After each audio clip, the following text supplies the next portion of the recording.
70। यह स्वर्गीय फीनिक्स झील के लिए विशेष रूप से सच था, जहां कई उत्कृष्ट नायक एकत्र हुए थे। कई भगवान जो शायद ही कभी खुद को दिखाते थे, अब गतिविधि से हलचल कर रहे थे, जैसे कि वे एक सुपरमार्केट में पहुंचे हों। ऐसे बहुत से लोग हैं जो इस अवधि के दौरान आए हैं, विशेष रूप से स्वर्गीय फीनिक्स मैडन के लिए। बहुत सारे लोग हैं जो उसके लिए आए हैं। यह सच है, स्वर्गीय फीनिक्स रक्त रेखा में केवल दिव्य फीनिक्स मैडन ही बचा है। जो कोई भी सेलेस्टियल फीनिक्स मैडन से शादी करता है, उसे उम्मीद है कि वह स्वर्गीय फीनिक्स रक्त रेखा के रक्त को अपनी सेना में विस्तारित करेगा। कोई सोच सकता है कि कितने लोग इस मामले को देख रहे हैं। हलचल भरी भीड़ के बीच एक सुंदर और तेजतर्रार आदमी वहां खड़ा था। उसकी अभिव्यक्ति अतुलनीय रूप से शांत थी। देखो, क्या वह स्वर्ग विकास संप्रदाय के युवा गुरु जू शोहुआ नहीं है? हालांकि स्वर्ग विकास संप्रदाय एक दूरस्थ क्षेत्र में स्थित है, उनकी ताकत खराब नहीं है। जू शाओहुआ अपना नाम बनाने के लिए अनगिनत लोगों को मार सकता है। उसकी ताकत बेहद मजबूत है। उद्धरण चिन्ह। बेशक, वास्तव में जू शोहुआ की ताकत और प्रतिष्ठा लंबे समय से असंख्य दुनिया में प्रसिद्ध रही है। हालांकि वह हमेशा ईश्वर दफन स्टार महासागर में लड़ता रहा है। मुझे उम्मीद नहीं थी कि वह इस मामले में व्यक्तिगत रूप से आएंगे। बेशक, उसे व्यक्तिगत रूप से आना चाहिए। अब जो लोग आए हैं उनमें से कौन सरल है? यदि वह व्यक्ति में आता है तो उसे केवल पीट कर मार डाला जाएगा। यदि वह व्यक्ति में आता है तो भी मैं यह कहने की हिम्मत नहीं कर सकता कि वह आ सकता है। जीतना। ये जिवेन ने देखा और 88 मजबूत पुरुषों के समर्थन में एक उड़ती हुई पालकी को आसमान से उतरते देखा। पालकी बहुत बड़ी थी और देखने में महल जैसी थी। इस पालकी के ऊपर काले बालों वाला एक युवक बैठा था। उसकी आंखें चाकू की तरह तेज थी और उसकी आभा भयानक थी। दूर से देखने पर इसने लोगों को झकझोर कर रख दिया। हालांकि ऐसे एक से अधिक व्यक्ति थे। दूरी में एक बैंगनी सुनहरी लकड़ी का ताबूत शून्य से टूट गया और सीधे स्वर्गीय फीनिक्स झील में प्रवेश कर गया। वह ताबूत कौन है? क्या भयानक आभा है, एक देवता ने कांपते हुए कहा। जब ताबूत शून्य से टूट गया और उसके ऊपर से गुजरा तो केवल आभा ने ही उसे ढहा दिया। यह बहुत मजबूत था। वह स्वर्गीय लाश संप्रदाय की छिपी हुई लाश है। मैंने इस नाम को पहले सूची में देखा था। वह बहुत मजबूत है।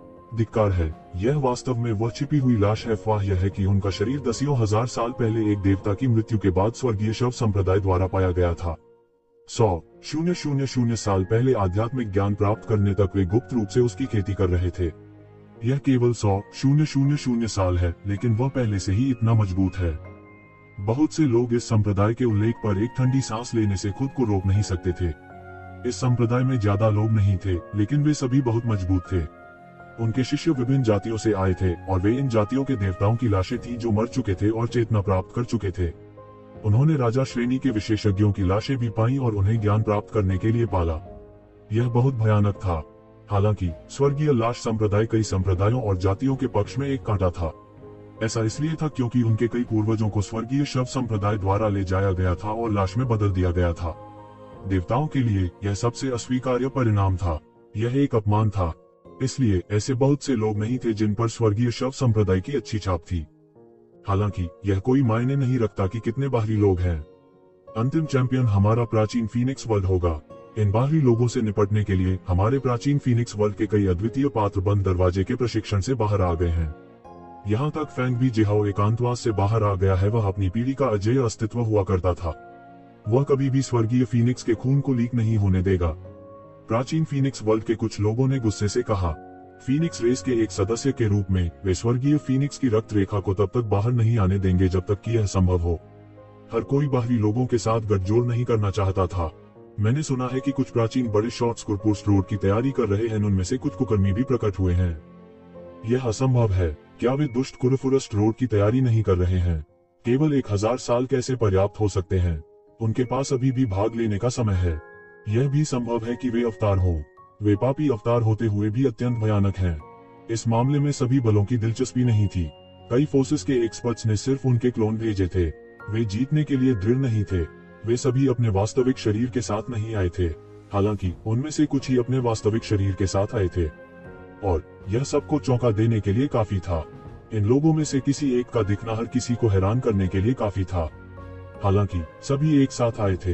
हर कोई चकाचौंध था। उन्हें नहीं पता था कि कहां देखना है। सब जोश से चर्चा कर रहे थे। ये जिवेन शांत रही। आओ चाओजोंग आ गया है। अचानक कोई चिल्लाया। उसने आसमान से उतरती एक शानदार गाड़ी देखी। बग्घी पर दर्जनों बलवान खड़े थे।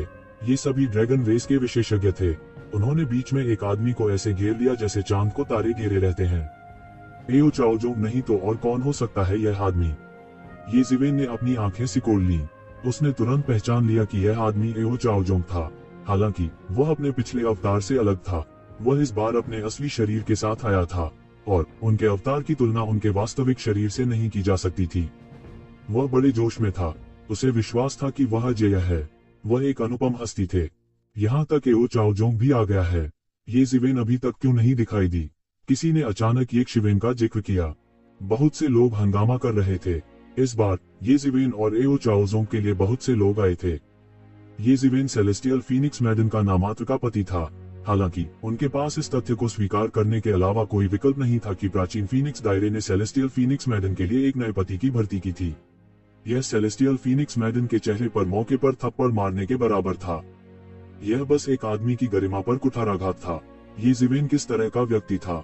पहले शायद कई लोग उनके बारे में नहीं जानते थे, लेकिन उसके बाद कई लोग उनके बारे में पता करने गए। जब से ये जिवेन प्रमुखता से उठे, वे जानते थे कि वह एक अधर्मी स्वामी थे। जब वह अभी भी रहस्यमय क्षेत्र में था तो उसने एक चोटी के देवता को भड़काने का साहस किया था। डर शब्द उनकी डिक्शनरी में था ही नहीं। इससे पहले उन्होंने सेलेस्टियल फीनिक्स मैडन के लिए प्राचीन फीनिक्स दायरे को थप्पड़ मारा था। उसने आकाशीय फीनिक्स मैडन के पति का खिताब छीन लिया था। हालांकि पुरानी पीढ़ी की नजरों में उनकी ताकत को बहुत मजबूत नहीं माना गया था, लेकिन उन्हें यह स्वीकार करना पड़ा कि वो एक कानून विहीन व्यक्ति भी थे। 100 साल पहले उसने एओ चाओजोंग के अवतार के साथ एक पृथ्वी बिखरने वाली लड़ाई लड़ी थी और उसे मार डाला था। एओ चाओजोंग के अवतार को कई प्राचीन वस्तुओं की नजर में बहुत मजबूत नहीं माना गया था। कई लोगों में उसे मारने की ताकत थी। हालांकि सिर्फ अवतार को मारना बेकार होगा। यह और भी भयानक एओ चाओजोंग को भड़काएगा, जो दिव्य गुरु के स्तर के असीम रूप से करीब था। सेज प्लेन के दिव्य मास्टर सभी सर्वोच्च व्यक्ति थे जिन्होंने अपने अपने गुटों में महान अधिकार का इस्तेमाल किया। राजा रैंक वाले दुर्जय मार्शल कलाकारों ने शायद ही कभी अपने संप्रदायों के दिन प्रतिदिन के कार्यों में हस्तक्षेप किया हो। सब कुछ दैवीय मास्टर्स द्वारा नियंत्रित किया जाता था और वे मूल रूप से विभिन्न राजा रैंक वाले संप्रदायों के ऊपरी सोपानक थे। एओ चाओजोंग ने केवल कुछ वर्षों के लिए खेती की थी, लेकिन वह पहले से ही उस स्तर के बहुत करीब था। यह वाकई हैरान करने वाला था। इसके अलावा भले ही वह एओ चाओजोंग को मार सकता था, लेकिन वह ड्रैगन द्वीप को अपमानित नहीं कर सकता था। ज्यादातर लोग पीछे हट जाएंगे। हालांकि ये शिवेन नहीं जानती थी कि डर क्या होता है। उसने लोगों के चेहरों पर थप्पड़ मारे और बिना किसी हिचकिचाहट के उन्हें मार डाला। उसी समय उसने प्राचीन फीनिक्स दायरे और ड्रैगन द्वीप की दो प्रमुख ताकतों को नाराज कर दिया था। बहुत से लोग एक अच्छा शो देखने की मानसिकता के साथ आए थे और अगर चीजें हाथ से निकल गईं तो बुरा नहीं माना। इन शक्तिशाली शख्सियतों का सामना करने पर उनके जैसा कानून विहीन व्यक्ति क्या करेगा।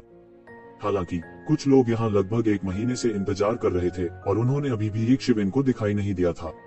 मार्शल आर्ट प्रतियोगिता शुरू होने में लगभग समय था और उसका अभी भी कोई अता पता नहीं था। यह उनके कानून विहीन और निडर होने की धारणा से पूरी तरह अलग था। बात बस इतनी थी कि वे नहीं जानते थे कि जिस व्यक्ति के बारे में वे बात कर रहे थे वह पहले से ही उनके बीच था और उसे अभी अपना चेहरा दिखाना बाकी था। क्या ऐसा हो सकता है कि वह डर गया हो? किसी ने अनुमान लगाया। वह कैसे संभव है? क्या आपको लगता है कि यह संभव है? अपने अधर्मी चरित्र के साथ अगर वह डरता तो आखिरी बार प्रकट नहीं होता। कहना मुश्किल है।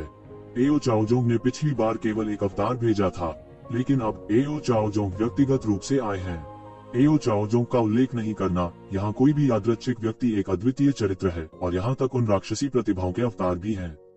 क्या वह यहाँ आकर अपने प्राण नहीं गंवा रहा है? हो सकता है कि वह पहले दौर में भी न पहुंच पाए हों।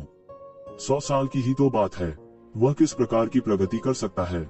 100 साल पहले उसने जो ताकत दिखाई थी, उसे देखते हुए अगर उसने दिखाने की हिम्मत की तो वह मर जाएगा। किसी ने 100 साल पहले लड़ाई देखी थी और उसे यह बहुत स्पष्ट रूप से याद था। यह सच है, 100 साल पहले की स्थिति आज की स्थिति से भिन्न है। जब तक वह 100 वर्षों में तेजी से प्रगति नहीं कर सकता। लेकिन यह कैसे संभव है? यह दाव पुष्टिकरण का दायरा है। शायद वह आखिरी पल में दिखाई देगा। किसी ने अविश्वास में कहा, पिछली बार भी उसने ऐसा ही किया था। वह मौत के लिए दिखावटी होना चाहिए। ये शिवेन भीड़ में शर्म से शर्माने से खुद को रोक नहीं सकी। वह अंतिम क्षण में इसलिए नहीं दिखा क्योंकि वह दिखावटी था, बल्कि इसलिए कि वह समय पर लगभग नहीं पहुंच पाया था। वह हमेशा से खेती करता आ रहा था। हर कोई इसके बारे में बात कर रहा था और सबकी अपनी अपनी राय थी। तो जिवेन ने समय देखा और यह वास्तव में समय के बारे में था। वह झिलमिलाते थंडर सटेप के साथ तुरंत स्काई फीनिक्स झील की गहराई में धराशायी हो गया। वहाँ एक विशेष वर्ग था और भाग लेने के लिए आने वाले सभी अद्वितीय पात्र वहाँ इकट्ठे हुए थे। अपना निमंत्रण दिखाने के बाद यक्षवेन बड़े कदमों के साथ अंदर आया। गहरे बादलों में कुछ आकृतियां एक ऊंचे मंच पर बैठी थीं, जो वर्ग में प्रमुख बलों के अद्वितीय चरित्रों को देख रही थीं। क्या वह मार्शल संप्रदाय का व्यक्ति है जो इस बार आया था? फैंग नांटियन ने ये जिवेन को उच्चतम बिंदु से देखा। पिछले 100 वर्षों में उन्होंने कबीले के नेता के रूप में अपनी स्थिति को स्थिर कर लिया था और बड़ी प्रतिष्ठा प्राप्त की थी। ऐसा माना जा सकता है कि उन्होंने प्राचीन फीनिक्स क्षेत्र में स्थिति को पूरी तरह से स्थिर कर दिया था। यह सही है, यह वह है। इस बार मार्शल संप्रदाय के कुल 2 लोग आए हैं। पहला जी रेनवांग है और दूसरा यह व्यक्ति है। दर्ज नाम के मुताबिक इस शख्स को डेडली स्कॉलर बताया जाता है। हमारे लोगों ने उन्हें पहले ही खास तौर पर ऑब्जर्व कर लिया है। उसे गड़गड़ाहट की जादुई शक्ति के साथ एक कृषक होना चाहिए। उसकी साधना सनातन क्षेत्र से ऊपर होनी चाहिए। हालांकि ऐसा लगता है कि उसने अपनी बहुत सारी ताकत छुपा ली है। प्राचीन फीनिक्स क्षेत्र के एक महत्वपूर्ण व्यक्ति ने उत्तर दिया। जैसा कि येजिवेन ने उम्मीद की थी, प्राचीन फीनिक्स क्षेत्र ये नहीं देख सकता था क्योंकि येजिवेन मुसीबत खड़ी करने आया था। इसलिए वे बहुत पहले से उस पर ध्यान दे रहे थे। यह अजीब बात है। क्या स्वर्गीय क्षेत्र में हमारे जासूसों को खबर नहीं मिली थी कि येजिवेन ने मार्शल संप्रदाय के लिए कोटा में से एक प्राप्त किया हो सकता है? हम उसे इस समय कैसे नहीं देख पा रहे हैं? फैंग नांटियन की भौहें तन गईं। यह उसके द्वारा प्राप्त की गई जानकारी से मेल नहीं खाता। इसने उसे एक मुश्किल स्थिति में डाल दिया। हमने हिडन वैली के कोटा की भी जांच की है। इसमें कोई समस्या नहीं है। यह बहुत संभावना है कि यह एक शुद्ध रक्त कुनपेंग है। कुनपेंग रक्त रेखा शायद ही कभी दुनिया में दिखाई देती है। हालांकि हर बार जब यह होता है तो यह एक अजेय चरित्र होता है जिसके बिना अपवाद इससे कोई फर्क नहीं पड़ता कि यह हिडन वैली के साथ सहयोग कर रहा है। स्वर्गीय फीनिक्स रक्त रेखा की रक्त रेखा अतुलनीय रूप से महान है। यह 10 महान दिव्य पक्षियों का सिर है और कुनपेंग 10 महान शातिर पक्षियों का प्रमुख है। तो यह स्वर्गीय फीनिक्स रक्त रेखा का अपमान नहीं है। उनके एक साथ हो जाने के बाद हम उनकी संतानों में से एक को हमारे प्राचीन फीनिक्स वर्ल्ड में ला सकते हैं। इस मामले में हम कुनपेंग रक्त रेखा की रक्त रेखा भी प्राप्त करेंगे। यह हमारे प्राचीन फीनिक्स वर्ल्ड के लिए भी बेहद फायदेमंद होगा। हालांकि यह हिडन वैली से रिपोर्ट प्राप्त करने वाले से अलग है। ऐसा लगता है कि वह एक अस्थायी प्रतिस्थापन कोटा है। किसी ने नाराजगी से कहा। वह स्पष्ट रूप से हमें नीचे देख रहा है। अगर उसे इस तरह के मामले के लिए आखिरी मिनट में बदला जा सकता है, रहने भी दो। यह अच्छा है कि उसे बदल दिया गया है। शुद्ध खून वाला कुनपेंग किसी भी चीज से ज्यादा ताकतवर होता है। इसके अलावा इस बार कई राक्षसी प्रतिभाएं आई हैं। शुद्ध रक्त वाले कुनपेंग सभी उत्कृष्ट नायकों को दबाने में सक्षम नहीं हो सकते हैं। यह कहना मुश्किल है। फैंग नांटियन ने अपना सिर हिलाया और कहा, हालांकि क्या ऐसा हो सकता है कि जी रेनवांग मार्शल संप्रदाय के जी परिवार से हों? हाँ, जी रेनवांग और मैं एक ही पीढ़ी से हैं। वह उस समय पहले से ही अतुलनीय रूप से चकाचौंध थे।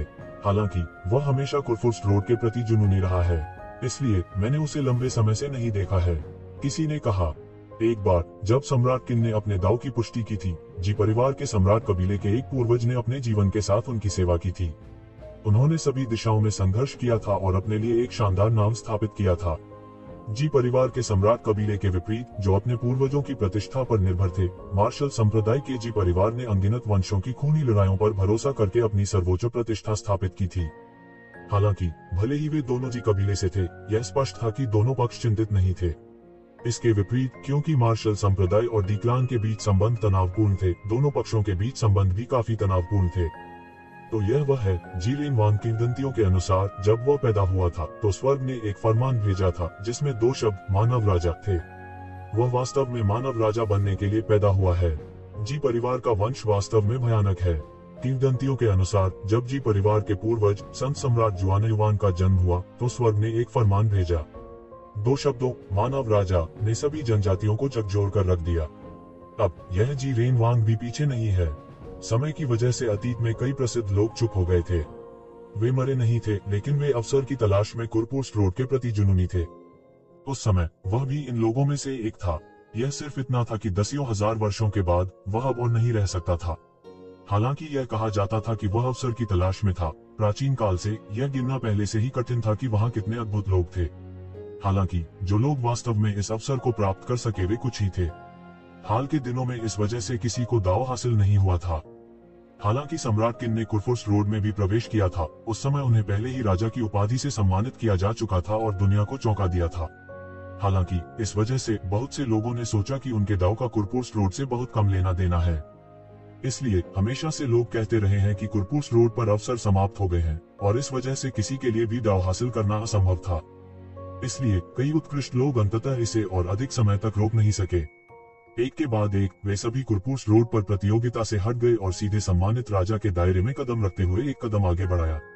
वह भी उनमें से एक थे। जब कुरपुर्स रोड 2 लाख साल पहले खुला था तो उसने एक बार पहला स्थान प्राप्त किया था और उस समय के सबसे चमकदार लोगों में से एक था। इस बार यहाँ तक वह प्रकट हुआ है, मार्शल संप्रदाय को ईमानदार माना जा सकता है। किसी ने कहा, जी कबीले के वंश ने कई सम्राट पैदा किए हैं, यह काफी महान भी है। यह स्वर्गीय फीनिक्स के वंश का अपमान नहीं करता है। बेशक यह कहना कुछ ज्यादा ही था। यदि यह केवल उन सम्राटों की संख्या पर आधारित था जो उन्होंने यह निर्धारित करने के लिए उत्पादित किए थे कि रक्तरेखा महान थी या नहीं, तो जी कबीले का सम्राट कबीला अपने प्राचीन फीनिक्स वल को पीछे छोड़ने के लिए पर्याप्त था। हालांकि यह मार्शल संप्रदाय के जी कबीले का खून था, फिर भी यह जी कबीले का खून था। इसके अलावा जी रेनवांग की उत्पत्ति वास्तव में असाधारण थी, इसलिए उन्होंने उसे अस्वीकार नहीं किया। उस जीवन चोरी विद्वान के बारे में क्या? फैंग नांटियन पूछे बिना नहीं रह सके। उसने अपने दिल में थोड़ी बेचैनी महसूस की। आखिर गलत क्या था? उन्होंने इसके बारे में कभी नहीं सोचा था। हालांकि उसे एक बेहोश एहसास था कि उसने कुछ याद किया होगा। उसकी पृष्ठभूमि वास्तव में क्या है? मैं बहुत स्पष्ट नहीं हूँ, किसी ने कड़वी मुस्कान के साथ कहा। हर बड़ी ताकत में छिपी हुई प्रतिभाएं थीं जो जनता के लिए अज्ञात थीं। इसलिए चाहे वे कितने ही शक्तिशाली क्यों न हो, सबके बारे में सब कुछ जानना उनके लिए असंभव था। वास्तव में यदि यह प्राचीन फीनिक्स वर्ल्ड के किसी बड़े मामले से संबंधित नहीं होता तो इस तरह का छोटा मामला इन बड़े शॉट्स के नियंत्रण में नहीं होता। हालांकि एक बात निश्चित है, ऐसा नहीं होना चाहिए कि ये जीवन है। इस व्यक्ति की गड़गड़ाहट की तकनीक गहरी है। उन्होंने स्पष्ट रूप से कई वर्षों तक खेती की है। वह ये जीवन से पहले से पूरी तरह से अलग है। मुझे लगता है कि ये शिवेन डर सकती है, इसलिए आने की हिम्मत नहीं करता। आखिरकार इस समय और पिछली बार के बीच का अंतर स्वर्ग और पृथ्वी के बीच के अंतर जैसा है। यह एक बड़ी समस्या नहीं होनी चाहिए अगर यह ये शिवेन नहीं है। संभवतः यह मार्शल संप्रदाय का शिष्य होना चाहिए। हमारे पास धीरे धीरे उससे पूछताछ करने के लिए बहुत समय है जब तक कि वह ये शिवेन नहीं है। इसके अलावा यह कहना मुश्किल है कि वह चैंपियनशिप जीत सकते हैं या नहीं। इस समय बहुत अधिक राक्षसी प्रतिभाएं हैं, फैंग नांटियन ने कहा। कई बड़े शॉट्स ने एक के बाद एक सिर हिलाया। कई राक्षसी प्रतिभाओं ने इस बार केवल अपने अवतार भेजे थे। यहाँ तक अगर वे अपने असली शरीर के साथ आए होते तो ये बड़े शॉट्स भी चैन से नहीं बैठ पाते। यह बहुत भयानक होगा। आखिरकार कई लोगों की वरिष्ठता उनसे भी अधिक थी। अगर ऐसा है तो बेहतर है कि वह न आए। चलो तुरंत शुरू करते हैं, उसे यह मौका मत दो, फैंग नांटियन ने कहा। इस समय वह अपने दिल की गहराई से ये शिवेन से भी डरता था। ये शिवेन पहले ही 2 बार अपनी योजनाओं में गड़बड़ी कर चुके थे। यदि ऐसा ही चलता रहा तो वह अभी भी अपनी प्रतिष्ठा कैसे स्थापित कर सकता था? वह बहुत स्पष्ट था कि उसके और फीनिक्स किंग के बीच अभी भी बहुत बड़ा अंतर था। फीनिक्स किंग किस प्रकार का व्यक्ति था? वह टाइटल किंग रियलम पावरहाउस के बीच भी शीर्ष पावरहाउस में से एक था। उनकी प्रतिष्ठा अतुलनीय थी। फीनिक्स किंग 1 मिलियन से अधिक वर्षों से प्राचीन फीनिक्स डोमेन के नियंत्रण में था। यह कहा जा सकता है कि उनकी नींव गहरी थी। यहाँ तक अगर वह हुआ मेघान पर कोई कदम उठाना चाहता है तो उसे उन बलों के समूह पर विचार करना होगा जिन्हें फीनिक्स किंग ने पीछे छोड़ दिया था। नहीं तो वह जीवन साथी के लिए इस मार्शल आर्ट प्रतियोगिता का आयोजन क्यों करता? फैंग नांटियन बोलते ही उड़ गए। वह कई राक्षसी प्रतिभाओं के सामने आया और कहा, हर कोई, मैं फैंग नांटियन इस बार हमारे प्राचीन फीनिक्स डोमेन द्वारा आयोजित जीवन साथी के लिए मार्शल आर्ट प्रतियोगिता में भाग लेने के लिए अपनी गहरी कृतज्ञता व्यक्त करना चाहता हूँ। फैंग नांटियन ने अपने तेज को प्रकट किया। टाइटल किंग पावरहाउस की जबरदस्ती फैल गई। यहाँ तक वे राक्षसी प्रतिभाएं भी इस क्षण थोड़ी हिल गई थीं। यहाँ तक अगर वे अपने असली शरीर के साथ आए तो वे फैंग नांटियन के लिए एक मैच नहीं होंगे। ऋषि विमान के दिव्य गुरुओं के बीच वे हावी हो सकते थे। हालांकि टाइटल किंग रियलम पावरहाउस की तुलना में अभी भी एक अंतर था। इसके अलावा Fang Nantian title king realm powerhouse के विशेषज्ञ थे। जब तक वे शीर्षक वाले राजा के दायरे से बाहर निकलने का अवसर छोड़ने को तैयार नहीं होंगे तब तक वे तुलना करने में सक्षम नहीं होंगे। निश्चित रूप से इन लोगों के बीच फैंग नांटियन या उससे भी पुराने पीढ़ी के अस्तित्व हो सकते हैं। इसलिए फैंग नांटियन ने हवा निकालने की हिम्मत नहीं की। ये सभी राक्षसी प्रतिभाएं थीं और यह नहीं कहा जा सकता था कि वे कब अचानक भड़क उठे। स्वर्गीय फीनिक्स की रक्त रेखा सबसे महान है। अब केवल स्वर्गीय फीनिक्स लेडी बची है। मैं भी उसे अपनी बेटी के रूप में देखती हूँ और मैं उसके लिए एक अच्छा पति चुनना चाहती हूँ। आप सभी सर्वश्रेष्ठ हैं, श्रेष्ठ। यदि आप में से कोई विजयी होकर उभर सकता है, तो क्या यह एक ऐसी कहानी नहीं होगी जो युगों युगों तक सुनाई जाएगी। मुझे उम्मीद है कि आप सभी अपनी क्षमताओं को नहीं छिपाएंगे, अपना सब कुछ दे दो और यह लड़ाई सब कुछ तय कर देगी। फैंग नांटियन ने भीड़ की ओर देखा। फैंग नांटियन के बोलने के बाद उन्होंने एक मुहर पर चुटकी ली और एक गड़गड़ाहट की आवाज आई। आकाश में एक विशाल द्वार दिखाई दिया और यह एक अज्ञात दुनिया में ले गया। यह दुनिया का एक टुकड़ा है जिसे हमारे प्राचीन फीनिक्स दायरे ने एकत्र किया है। हमने इसमें 10 टोकन दफन कर दिए हैं। जो व्यक्ति इन टोकनों को प्राप्त करता है वह स्वचालित रूप से अंतिम क्षेत्र में ले जाया जाएगा। इसे प्रारंभिक चयन माना जाता है, फैंग नांटियन ने बेहोश होकर कहा। भीड़ में भगदड़ मच गई। कुल मिलाकर 10 ही स्थान थे, लेकिन 200 से अधिक लोग मौजूद थे। दूसरे शब्दों में, प्रत्येक 20 लोगों के लिए केवल एक टोकन था। इस तरह के उन्मूलन दर को भयानक कहा जा सकता है। जिन लोगों के पास रीगल संप्रदाय के प्रतिनिधि बनने का अवसर था, वे बिना किसी अपवाद के उत्कृष्ट प्रतिभाशाली थे। फिर भी प्रारंभिक चयन में उन्हें इतनी भयानक उन्मूलन दर से गुजरना पड़ा। कोई कल्पना कर सकता है कि शेष सभी लोग राक्षसी प्रतिभा वाले थे। उत्कृष्ट नायकों में भी खलबली मच गई। उन्होंने सोचा था कि निश्चित रूप से एक प्रारंभिक चयन होगा और फिर एक अर्ध चयन होगा। हालांकि उन्हें उम्मीद नहीं थी कि पहले प्रारंभिक चयन से केवल 10 लोगों को छोड़कर 90% लोगों को खत्म कर दिया जाएगा। इन आत्मविश्वासी राक्षसी प्रतिभाओं के लिए भी इस तरह की उन्मूलन दर बहुत अधिक थी। आखिरकार ये प्रतियोगी बिना किसी अपवाद के सभी अद्वितीय राक्षसी प्रतिभाएं थीं। इसलिए किसी को भी पूरा भरोसा नहीं था कि वे उन सभी को हरा पाएंगे। प्रकाश की ये किरणें आपको इस दुनिया में भेज देंगी। यह एक अनिश्चितकालीन प्रसारण है। आप शीर्ष 10 पदों के लिए लड़ सकते हैं या नहीं, यह उस समय आप पर निर्भर करेगा, फैंग नांटियन ने कहा। फिर आकाश से प्रकाश की किरणें गिरी और सभी उत्कृष्ट प्रतिभाओं को ढंक लिया। सभी ने फैंग नांटियन के शब्दों का विरोध नहीं किया। उन्होंने प्रकाश की किरणों को उन्हें उस दुनिया में ले जाने दिया। ये ज़िवेन कोई अपवाद नहीं थी। ये ज़िवेन कोई अपवाद नहीं थी। उसने प्रकाश के द्रव्यमान का लाभ उठाया और उस दुनिया में प्रवेश किया। यह एक बहुत बड़ी दुनिया थी। उसने अपनी दिव्य भावना को मिटा दिया और पाया कि 10,000 मील के दायरे में उसके आसपास कोई दिखाई नहीं दिया। ऐसा लग रहा था कि यह दुनिया का एक बहुत बड़ा टुकड़ा था।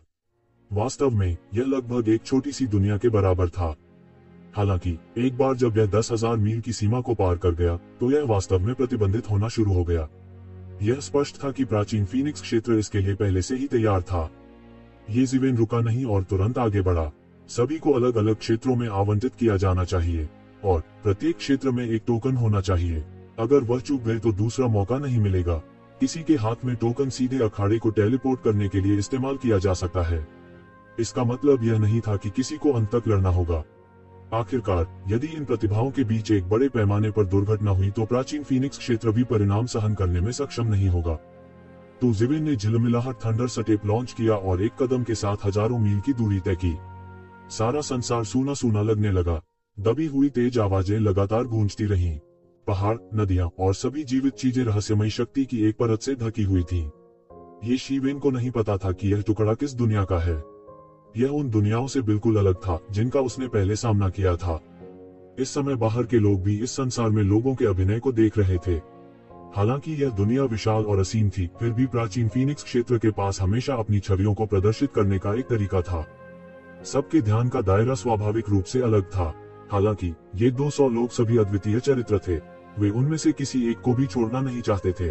रास्ते में कई बाधाएं थीं। कई खूंखार जानवर लोगों के लिए बाधा बन गए थे। हालांकि उन्होंने केवल अपने कदमों को थोड़ा रोका। वे 2 लोग लड़ रहे हैं। यह जी रेनवांग और 8 भुजाओं वाला सिल्वर ड्रैगन है। कोई आश्चर्य से चिल्लाया। कुछ दृश्यों के बीच में अद्वितीय प्रतिभा वाला एक युवक 8 भुजाओं वाले एक क्रूर चांदी के अजगर के खिलाफ लड़ रहा था। दोनों पक्षों ने बिना पीछे हटे एक दूसरे पर हमला बोल दिया।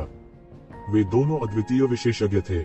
इस बार उनके हमले पृथ्वी को चकनाचूर करने वाले थे।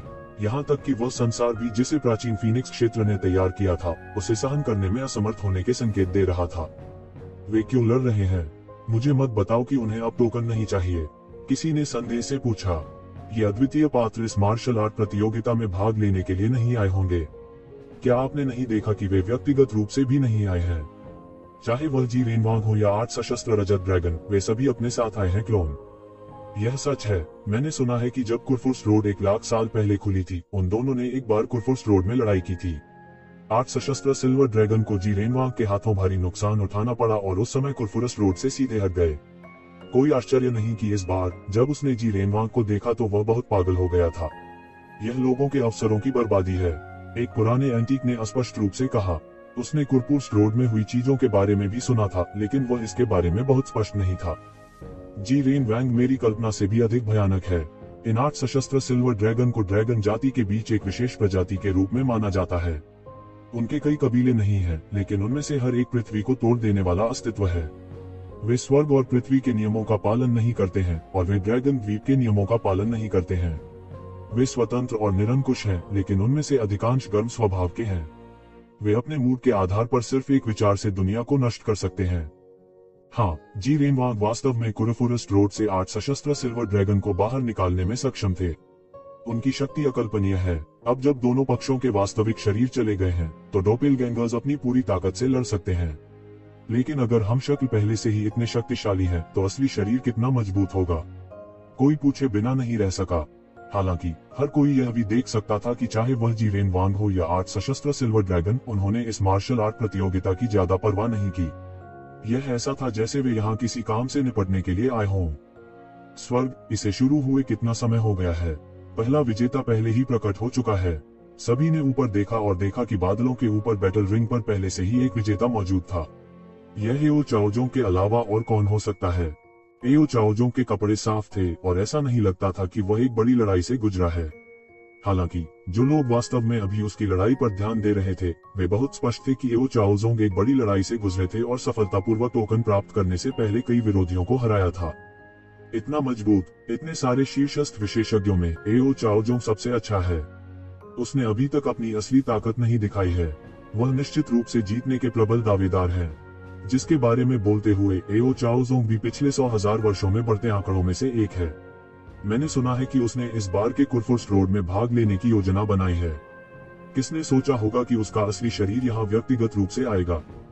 ऐसा लगता है कि वह स्वर्गीय फीनिक्स रक्त रेखा पाने के लिए दृढ़ है।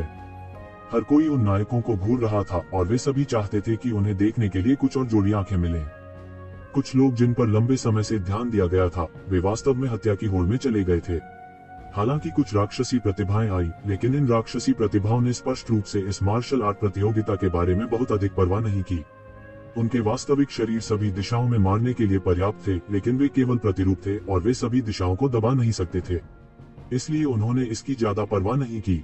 छिपी हुई लाश भी जीत गई, किसी ने कहा, और पाया कि बादलों के ऊपर लड़ाई की अंगूठी पर एक ताबूत दिखाई दिया था। छिपी हुई लाश ताबूत से बाहर भी नहीं निकली और उसने वास्तव में लड़ाई नहीं की। फिर भी उसने अभी भी कई मजबूत विरोधियों को हराया और एक टोकन प्राप्त किया। उसकी ताकत अथाह है। ऊपर जाने वाला तीसरा व्यक्ति स्वर्ग विकास संप्रदाय का युवा संत जू शाओ हुआ था। उन्होंने युद्ध के मैदान में एक शानदार गाड़ी का नेतृत्व किया। लगभग अगले ही क्षण जब जू शाओ युद्ध के अखाड़े में दाखिल हुआ, एक आदमी जिसका पूरा शरीर आग की लपटों से जल रहा था भी युद्ध के अखाड़े में घुस गया। लपटें छट गईं और एक सुंदर युवक देखा जा सकता था। वह फीनिक्स कबीले फैंग जिहाओ का अद्वितीय व्यक्ति था। उनकी उपस्थिति ने फीनिक्स कबीले के कई विशेषज्ञों के बीच तुरंत हंगामा कर दिया। सौभाग्य से फैंग जिहाओ की उपस्थिति ने उन्हें निराश नहीं किया। हालांकि पहले 3 स्थान दूसरों ने ले लिए थे, लेकिन अंत में वह चैंपियन बनने में सफल रहा। चैंपियनशिप जीतने वाले लोग अपनी अत्याचारी ताकत पर भरोसा करते थे। एक क्षण के अंतर से कोई फर्क नहीं पड़ता था। हालांकि जिस बात ने उन्हें कुछ चिंतित किया वह यह थी कि फीनिक्स कबीले ने इस बार बहुत सारे लोगों को भेजा था, लेकिन अंत में केवल फैंग जिहाओ ने प्रारंभिक परीक्षा पास की थी और बाकी लोग एक के बाद एक हार गए थे। और इसी समय 5वां व्यक्ति भी प्रकट हो गया था। यह एक अतुलनीय विशाल वृक्ष था जो आकाश से उतरा था। इसका पूरा शरीर सुनहरा था और यह एक सुनहरे पेड़ जैसा दिखता था। यह एक दिव्य लकड़ी बिजली घर था और बाहरी दुनिया में भी उनका एक शानदार नाम था, हीरे की लकड़ी। वह मानव रूप में भी परिवर्तित नहीं होना चाहता था और सीधे अपने मूल रूप में प्रकट हुआ। हालांकि उनकी ताकत अभी भी कुछ ऐसी नहीं थी जिसे कोई नीचे देखने की हिम्मत करे। डायमंड वुड को एक अविनाशी लकड़ी के रूप में जाना जाता था और सहज रूप से एक अविनाशी शरीर था। डायमंड वुड के बाद 6ठा व्यक्ति जल्दी से प्रकट हुआ। यह वास्तव में जी रेनवांग के अलावा कोई नहीं था, जिसने अभी अभी 8 सशस्त्र सिल्वर ड्रैगन का सिर काटा था। उस लड़ाई को सभी ने देखा था। यह कहा जा सकता है कि आकाश और पृथ्वी का रंग बदल गया था और सूर्य, चंद्रमा और तारे धुंधले हो गए थे। 8 सशस्त्र सिल्वर ड्रैगन में निश्चित रूप से शीर्ष 10 में स्थान पाने की ताकत थी, लेकिन अंत में वह जी रेनवांग द्वारा लगभग कुचल दिया गया था। दोनों पक्षों के बीच ताकत का अंतर अभी भी बहुत बड़ा था। जी रेनवांग के वास्तविक शरीर ने एक बार 8 सशस्त्र सिल्वर ड्रैगन के वास्तविक शरीर को भारी नुकसान पहुंचाया था और डोपेलगैंगर्स के बीच लड़ाई अप्रत्याशित रूप से बिना किसी रहस्य के हुई थी। हर कोई जी रेनवांग की ताकत की प्रशंसा किए बिना नहीं रह सका। एक बड़ी लड़ाई का अनुभव करने के बाद भी जी रेनवांग अभी भी पकड़ने और छठे व्यक्ति बनने में कामयाब रहे। जो 5 लोग पहले ही आ चुके थे वे भी जी रेनवांग के प्रति काफी सतर्क थे। यह एक भयानक अस्तित्व था और भले ही यह सिर्फ एक हमशक्ल था, यह हर किसी को एक बड़ा दबाव देने के लिए पर्याप्त था। जी रेनवांग के बाद 7वां व्यक्ति जल्दी से प्रकट हुआ और एक विशाल क्रूर पक्षी ने आकाश से उड़ान भरी। कुनपेंग। मौजूद कई लोगों में भगदड़ मच गई। हर कोई नहीं जानता था कि एक कुनपेंग आया था। कुनपेंग की किंवदंती स्वाभाविक रूप से कहने की जरूरत नहीं थी और प्राचीन दानव गुरु की किंवदंती अभी भी एक किंवदंती थी। हालांकि प्राचीन स्वर्गीय न्यायालय के पतन के बाद से कुनपेंग की रक्तरेखा शायद ही कभी दिखाई दी और किसी ने भी यहाँ शुद्ध रक्त वाले कुनपेंग को देखने की उम्मीद नहीं की थी। इस खूंखार पक्षी का शरीर शत्रुता से भरा हुआ था और इसकी रक्त रेखा से आने वाली शक्ति चौंकाने वाली थी। सभी ने इसकी परवाह नहीं की क्योंकि कुनपेंग शीर्ष 10 क्रूर पक्षियों में पहले स्थान पर था, न कि दिव्य पक्षियों के रैंकों में, क्योंकि कुनपेंग की शत्रुता अतुलनीय रूप से गहरी थी।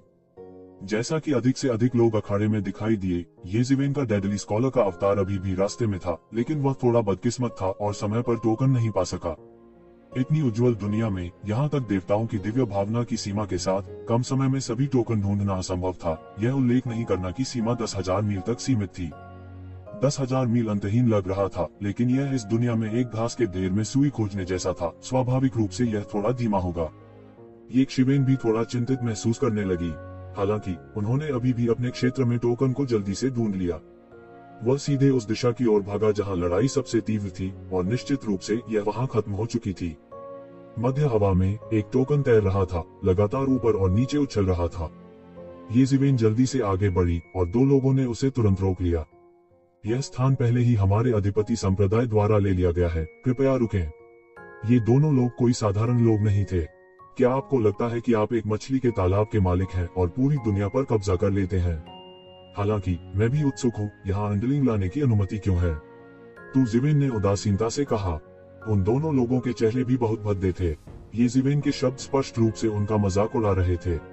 ये सही है, ये शिवेन उनका उपहास कर रही थी। ये 2 लोग बाहरी दुनिया में निश्चित रूप से उत्कृष्ट लोग थे, लेकिन अब वे कुछ अधिपति संप्रदाय के तालाब मास्टर के अंडरलिंग बनने के इच्छुक थे, इसलिए वे निश्चित रूप से अच्छे नहीं दिख सकते थे। इसके बारे में ध्यान से सोचो, यह बाहरी दुनिया के लिए एक सीधा प्रसारण है और तुम्हारे संप्रदाय ने तुम्हें यहाँ भेजा है, इसलिए तुम निश्चित रूप से किसी के अधीनस्थ नहीं हो सकते, ठीक है? तुम वास्तव में अपने संप्रदाय का चेहरा फेंक रहे हो, ये जिवेन ने अस्वाभाविक रूप से कहा। 2 लोगों के चेहरे हरे और सफेद के बीच बारी बारी से घूम रहे थे। अंदर आने से पहले वे भी वीर भावना से भरे हुए थे और सबके सामने अपना नाम बनाना चाहते थे। किसने सोचा होगा कि अंदर आने के कुछ देर बाद ही उन्हें जमीन पर पटक दिया जाएगा?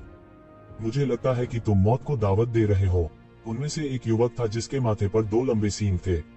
ये शिवेन को नहीं पता था कि वह किस जाति का था। हालांकि उसने अचानक अपने माथे से एक लंबा सींग निकाला और उसे भाले की तरह ये शिवेन की ओर फेंक दिया। ऐसा लग रहा था जैसे वो ये शिवेन को एक पल में मारना चाहता था। वह पहले से ही अपमान के कारण पूरी तरह से क्रोधित था।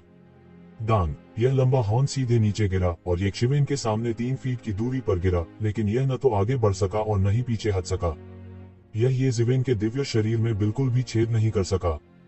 केवल इस स्तर, कोई आश्चर्य नहीं कि आप केवल किसी के अधीनस्थ हो सकते हैं।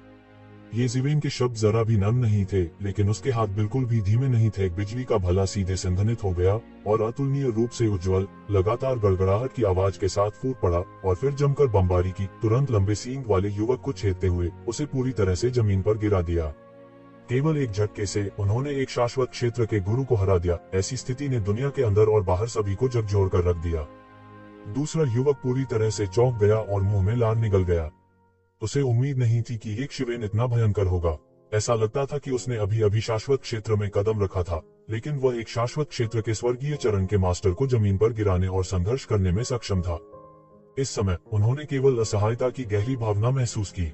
वे सभी अपने अपने संप्रदायों के जीनियस थे, लेकिन यह स्पष्ट था कि यदि वे यहाँ हावी होना चाहते हैं तो केवल जीनियस होना ही काफी नहीं है। आपको एक राक्षस होना ही था, तभी यह संभव हो पाएगा। उसके सामने शायद वही था जो अधिपति सम्राट संप्रदाय से था। वे दोनों राक्षस थे। दोस्त, तुम्हें ऐसा क्यों बनना है? हमें भी दूसरों ने सौंपा था। वह कहे बिना नहीं रह सका। मैं आपके लिए चीजों को कठिन बनाने के लिए बहुत आलसी हूँ, मेरे रास्ते से हट जाओ, नहीं तो अगर बाद में तुम मेरे हाथों मर जाओगे तो कहने के लिए कुछ नहीं बचेगा। येज़ेवेन ने बेहोशी से कहा। लंबे सींग वाले युवक के शरीर से बिजली का भाला खींचकर और खून के छींटे। जब उन दोनों ने यह दृश्य देखा तो वे और अधिक देर रुकने का साहस कैसे कर सकते थे। वे जल्दी से भाग गए। इस बार उन्होंने अपना सारा चेहरा खो दिया था। उन्होंने न केवल अपना नाम कमाया बल्कि वे किसी और के पिछले गोभी बन गए थे। अगर यह खबर वापस फैलती तो कोई भी सोच सकता था कि यह कितना बड़ा सदमा होगा। हालांकि यहाँ बहुत सारे राक्षस थे और आम लोगों के जीवित रहने का कोई रास्ता नहीं था। उन्होंने येशिवेन को घृणा से भी देखा। उन दो राक्षसों को लड़ने दो, वे शामिल नहीं होना चाहते थे। इस समय येशिवेन दौड़कर आया, केवल यह देखने के लिए कि वानर कबीले के एक विशेषज्ञ ने सभी प्रतियोगियों को हरा दिया था और उसका हाथ टोकन लेने ही वाला था। हवा के माध्यम से टूटने की एक बड़ी आवाज आई और भाले की तरह एक बिजली उसके हाथ की ओर फिसल गई। उनका कौशल बेहद तेज था और वह महत्वपूर्ण क्षण में चकमा दे गए, बिजली के भाले से बचते हुए। कौन मेरे खिलाफ साजिश करने की हिम्मत करता है? वानर कबीले का विशेषज्ञ अचानक उग्र हो गया और उसकी टकटकी हट गई, केवल यह देखने के लिए कि वह व्यक्ति वास्तव में एक इंसान था, और वह और भी उग्र हो गया। शाश्वत क्षेत्र के प्रारंभिक चरण में एकमात्र मानव अधिकांश मध्य चरण में उसे भड़काने की हिम्मत की, यह बस मौत को बुलावा दे रहा था। उनका फिगर जोरदार था और उन्होंने आसमान से नीचे झपट्टा मारते हुए सैकड़ों फीट की छलांग लगाई। उसके हाथ में एक लोहे की छड़ दिखाई दी और एक तेज रॉड के साथ वह येशिवेन की ओर टूट गई। येशिवेन ने उसे गड़बड़ नहीं करने दिया और सीधे एक हाथ से रॉड को रोकते हुए आगे बढ़ गया। होंग, तेज आवाज के साथ तीव्र चमक, झिलमिलाहट, एक असीम ऊर्जा ज्वार की स्थापना। वानर कुल के इस विशेषज्ञ की ताकत बहुत शक्तिशाली थी। वह लगभग किसी का भी सफाया कर सकता था। उनके कर्मचारियों ने आसमान को नीचे गिरा दिया था। हालांकि येशिवेन बिल्कुल भी नहीं हिली। इसके बजाय उन्होंने इस हमले को अद्भुत ताकत से झेला। वह व्यक्ति कौन है? वह वास्तव में युआन होंग के हमले को रोकने में सक्षम था, किसी ने हैरानी से पूछा। येशिवेन की तुलना में वह वानर जाति विशेषज्ञ बहुत प्रसिद्ध था। वह युआन होंग एक बहुत ही रहस्यमय संगठन से लगता है। इस संगठन में ज्यादा लोग नहीं हैं, लेकिन उनमें से हर एक अभिजात वर्ग है। सबसे महत्वपूर्ण बात यह है कि इस संगठन ने हमेशा बंदर जाति के विशेषज्ञों की भर्ती की है। वे अन्य जातियों के विशेषज्ञों के लिए एक नजर भी नहीं छोड़ते। किसी ने याद किया और कहा, आह, यह सही है। 1,00,000 साल पहले कुरपुस रोड पर युआन होंग का प्रदर्शन पहले से ही बहुत आकर्षक था। मुझे उम्मीद नहीं थी कि जीवनसाथी के लिए वह भी इस मार्शल आर्ट प्रतियोगिता में भाग लेंगे। प्राचीन फीनिक्स क्षेत्र ने वास्तव में बहुत प्रयास किया है। हालांकि युआन होंग को एक हमशक्ल होना चाहिए, न कि उसका असली शरीर। अन्यथा वह एक टोकन कैसे जब्त नहीं कर सकता था। उद्धरण चिन्ह। आप कौन हैं? युआन होंग ने देखा कि येशिवेन का सिर एक वार में नहीं काटा गया था और उसे थोड़ा अजीब लगा। यह बहुत दुर्लभ था और यह ध्यान देने योग्य विशेषज्ञ था। घातक विद्वान, येशिवेन ने उदासीनता से कहा। युआन होंग का रंग गुस्सैल हो गया। यह स्पष्ट रूप से एक उपनाम था और वह अपना असली नाम बताने को भी तैयार नहीं था। उसने यूं ही युआन होंग को अपनी आंखों में नहीं डाला। मुझे परवाह नहीं है कि आप डेडली स्कॉलर हैं या नहीं। आपने मेरा टोकन छीनने की हिम्मत की है, केवल मौत तुम्हारा इंतजार कर रही है। युआन होंग ने ठंडेपन से कहा। बस एक हमशक्ल और तुम इतना घमंडी होने की हिम्मत करते हो। येशिवेन ने ठंडेपन से कहा, मैं आपको अन्य टोकन को अभी जब्त करने की सलाह देता हूँ। अन्यथा यदि आपके पास पर्याप्त समय नहीं है तो आपके पास कोई हिस्सा नहीं होगा। अहंकारी, एकमात्र कनिष्ठ मेरे सामने अभिमानी होने की हिम्मत करता है। युआन होंग ने ठंडेपन से कहा। उसके नाम ने 1,00,000 साल पहले ही दुनिया को हिला दिया था और येशिवेन उस समय भी अज्ञात था। स्वाभाविक रूप से वह उसके साथ तुलना करने के योग्य नहीं था। आप केवल अपनी वरिष्ठता पर भरोसा कर सकते हैं। लंबे समय तक साधना करने के अलावा आपके पास कोई अन्य योग्यता नहीं है। येशिवेन ने उपहास किया और एक तेज गड़गड़ाहट के कदम के साथ उसका पूरा शरीर बिजली की एक गेंद में बदल गया और तुरंत टोकन के सामने दौड़ पड़ा। मौत को प्रणाम। युआन होंग अचानक उग्र हो गया। येशिवेन एक आश्चर्यजनक हमला कर रहा था और उसे अपनी आंखों में बिल्कुल नहीं डाला। उसने सीधे लोहे की छड़ को अपने हाथ में ले लिया और शून्य बिखर गया। स्वर्ग और पृथ्वी के बीच दैवीय शक्ति हिंसक रूप से बढ़ी और फट गई। जिन लोगों को युआन होंग ने पीटा था वे जल्दी से चिल्लाए और सभी दिशाओं में भाग गए। यह शक्ति बहुत भयानक थी और युआन होंग के क्रोध के प्रभाव में उसकी ताकत भयावह थी। येशिवेन घायल हो गया था और एक लंबा हलबर्ट दिखाई दिया। बिजली की रोशनी ने एक गड़गड़ाहट वाले अजगर को ट्रिगर किया और सीधे लोहे की छड़ से टकरा गई। बूम! पल भर में परशु मौके पर ही फट गया। यह एक मध्य श्रेणी का दिव्य उपकरण था जिसे येशिवेन ने पिछले कुछ दशकों में परिष्कृत किया था। उसके लिए यह कोई मुश्किल काम नहीं था और अपनी पहचान छुपाने के लिए उसने बस एक पूरा सेट बना लिया। थंडर ड्रैगन हेल्बर्ट इस लंबे हेल्बर्ट का नाम था और यह बहुत प्रभावशाली था। दोनों दैवीय उपकरण साधारण नहीं थे और हिंसक टक्कर ने अनगिनत लोगों को पूरी तरह से भयभीत कर दिया। युद्ध देख रहे कई विशेषज्ञ भी इस दृश्य को देखकर दंग रह गए। दोनों के बीच हुई टक्कर बेहद चौंकाने वाली थी। ये जिवेन हो या युआन होन, दोनों ने आश्चर्यजनक शक्ति का प्रदर्शन किया।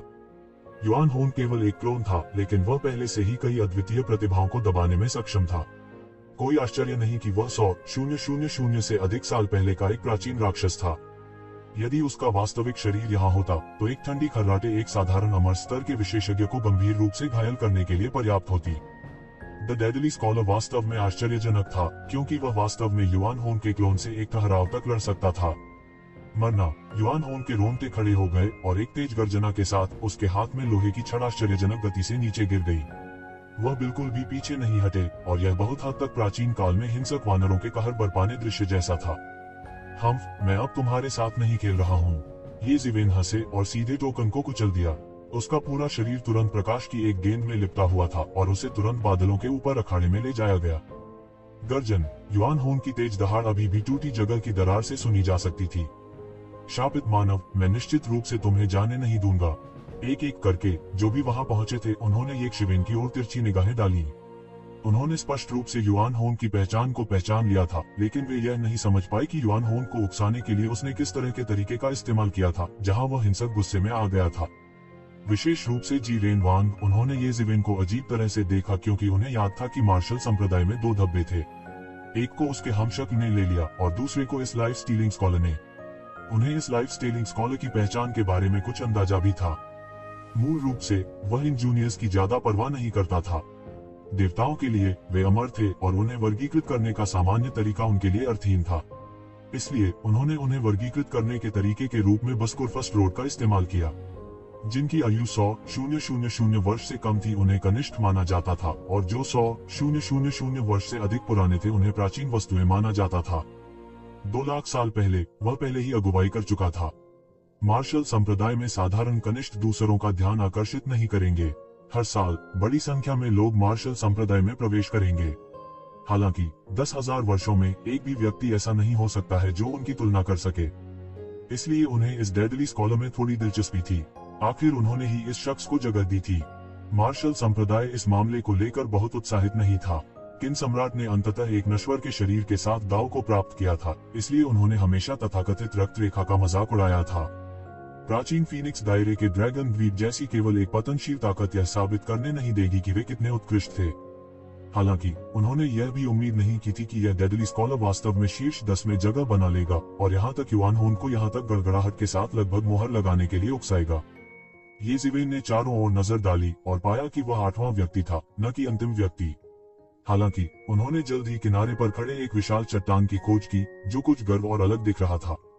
हालांकि ये शिवेन अभी भी उसे पहली नजर में पहचान सकता था, भले ही उसका रूप कितना भी बदल गया हो। यह कुनपेंग अतीत से थोड़ा खाने का शौकीन था। उन्हें हिडन वैली के सीनियर्स वापस ले गए थे। ये शिवेन ने उम्मीद नहीं की थी कि वह खाने के इस छोटे से शौकीन को यहाँ फिर से देखेगा। इसके अलावा यह पहले से ही इस हद तक बढ़ गया था। शुरू में वह छोटे कुनपेंग को एक आध्यात्मिक पालतू जानवर के रूप में रखना चाहता था। हालांकि छोटे कुनपेंग ने उन्हें अपने सबसे करीबी रिश्तेदार के रूप में देखा। मनुष्य मांस और रक्त से बने थे। समय के साथ दोनों का रिश्ता काफी गहरा हो गया, इसलिए उन्होंने छोटे कुनपेंग को जाने देने का फैसला किया। यह उसे बेहतर भविष्य की अनुमति देने के लिए भी था। बाद में उन्होंने मास्टर ऑफ फ्लेम्स से अप्रत्यक्ष रूप से हिडन वैली एल्डर के बारे में पूछा था जो युवा कुनपेंग को ले गए थे। यह बहुत संभावना थी कि वह हिडन वैली के रेजेस में से एक था, एक शुद्ध रक्त वाले गोल्डन विंग ग्रेट पेंग। कुछ ने कहा कि गोल्डन रॉक एक फीनिक्स का बेटा था, जबकि अन्य ने कहा कि गोल्डन रॉक का रक्त रेखा रॉक के बहुत करीब था।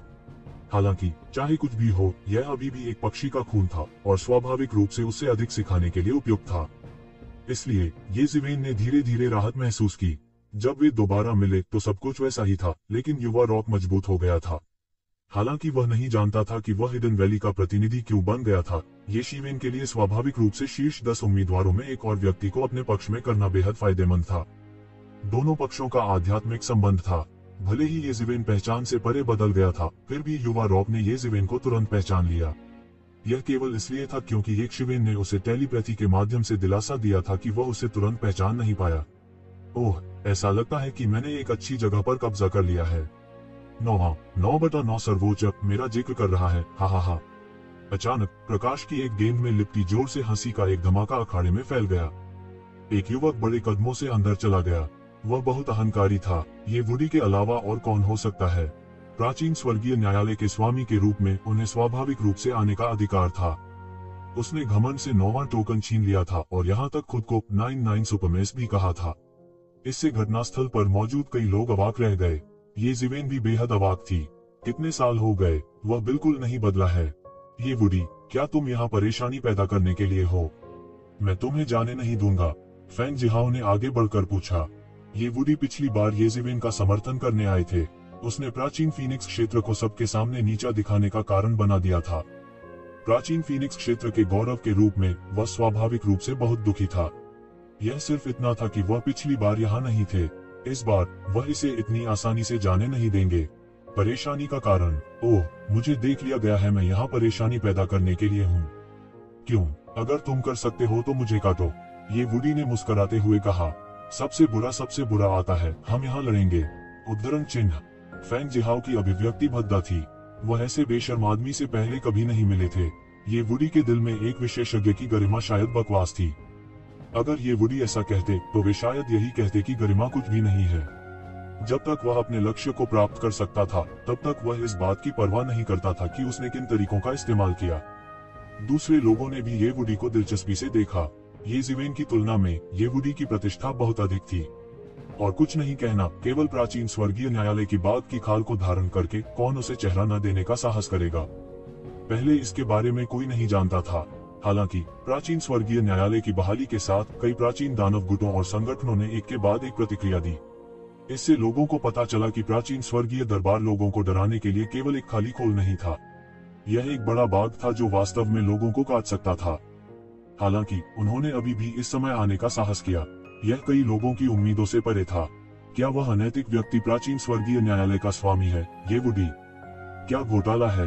प्राचीन स्वर्गीय न्यायालय की छवि, प्राचीन दानव सम्राट की गरिमा को फेंक दिया गया है। कोई शोक में रोया। वह प्राचीन दानव सम्राटों के उपासकों में से एक थे। अब जब उसने देखा कि उनका उत्तराधिकारी वास्तव में इतना बेशर्म था तो वह अत्यंत उदास हुए बिना न रह सका। तुम क्या जानते हो? ये वुडी को कम मत समझो। कुछ साल पहले गोल्डन क्रो कबीले के एक वंशज ने प्राचीन आकाशीय दरबार में परेशानी खड़ी कर दी थी। वह प्राचीन दिव्य न्यायालय के नेतृत्व को वापस लेना चाहता था। अंत में उन्होंने सबके सामने उनके तथाकथित जीनियस के शरीर को कुचल दिया। वह लगभग मर ही गया था। किसी जानने वाले ने तिरस्कार पूर्वक कहा, गोल्डन क्रो कबीला विलुप्त नहीं है। कोई मदद नहीं कर सकता लेकिन पूछ रहा है। निश्चित रूप से यह शुद्ध नस्ल का गोल्डन क्रो कबीला नहीं है। वे सभी उप प्रजातियां हैं। उस समय गोल्डन क्रो कबीले के कई सदस्य नहीं थे। उन्होंने केवल कुछ उप प्रजातियों को बाहर छोड़ा, जैसे गोल्डन फेदर क्रो और सनबर्ड। ये सभी उप प्रजातियां हैं। हालांकि इन लोगों का स्पष्ट रूप से गलत विचार था। उन्होंने उसे धमकाया क्योंकि वह छोटा था और प्राचीन स्वर्गीय न्यायालय के नेतृत्व को वापस लेना चाहता था। वे वास्तव में मौत को दावत दे रहे हैं। यह सच है। यदि प्राचीन दिव्य न्यायालय को फिर से स्थापित किया जा सकता है तो एक या दो शक्तिशाली व्यक्ति कैसे नहीं हो सकते। वे उप प्रजातियां शक्तिशाली व्यक्ति प्रतीत होती हैं, लेकिन उनकी वास्तविक ताकत असली गोल्डन क्रो कबीले से कहीं कम है। प्राचीन दिव्य न्यायालय की शक्ति को छीनने की उनकी हिम्मत कैसे हुई? वे जरूर मौत को दावत दे रहे होंगे। दूसरे शब्दों में, ये वुडी ने एक बाहरी व्यक्ति के रूप में प्राचीन स्वर्गीय न्यायालय में प्रवेश किया। ऐसा कहा जाता है कि उसने दानव राजा की विरासत प्राप्त की थी। कुछ लोगों ने यह भी कहा कि उन्होंने एक बार पूर्वी सम्राट बेल को देखा था। इसलिए उन प्राचीन कबीलों ने उस प्राचीन स्वर्गीय दरबार को मान्यता दी जिसे पुनर्स्थापित किया गया है। तो रक्तपात की क्या बात है? दानव राजा की विरासत प्राप्त करना सबसे महत्वपूर्ण बात है। इसलिए ये वुडी को यहाँ देखना अजीब है। हालांकि गोल्डन क्रो कबीला ड्रैगन और फीनिक्स कबीले जितना जटिल नहीं है, फिर भी कई उप प्रजातियां पीछे रह गई हैं। यदि ये जनजातियां प्राचीन स्वर्गीय न्यायालय के नेतृत्व को वापस लेने के लिए एकजुट हो जाती हैं, तो यह एक बड़ी समस्या होगी। मुझे उम्मीद नहीं थी कि वह फीनिक्स देवी के पति के लिए लड़ने के लिए इन चीजों को छोड़ देगा।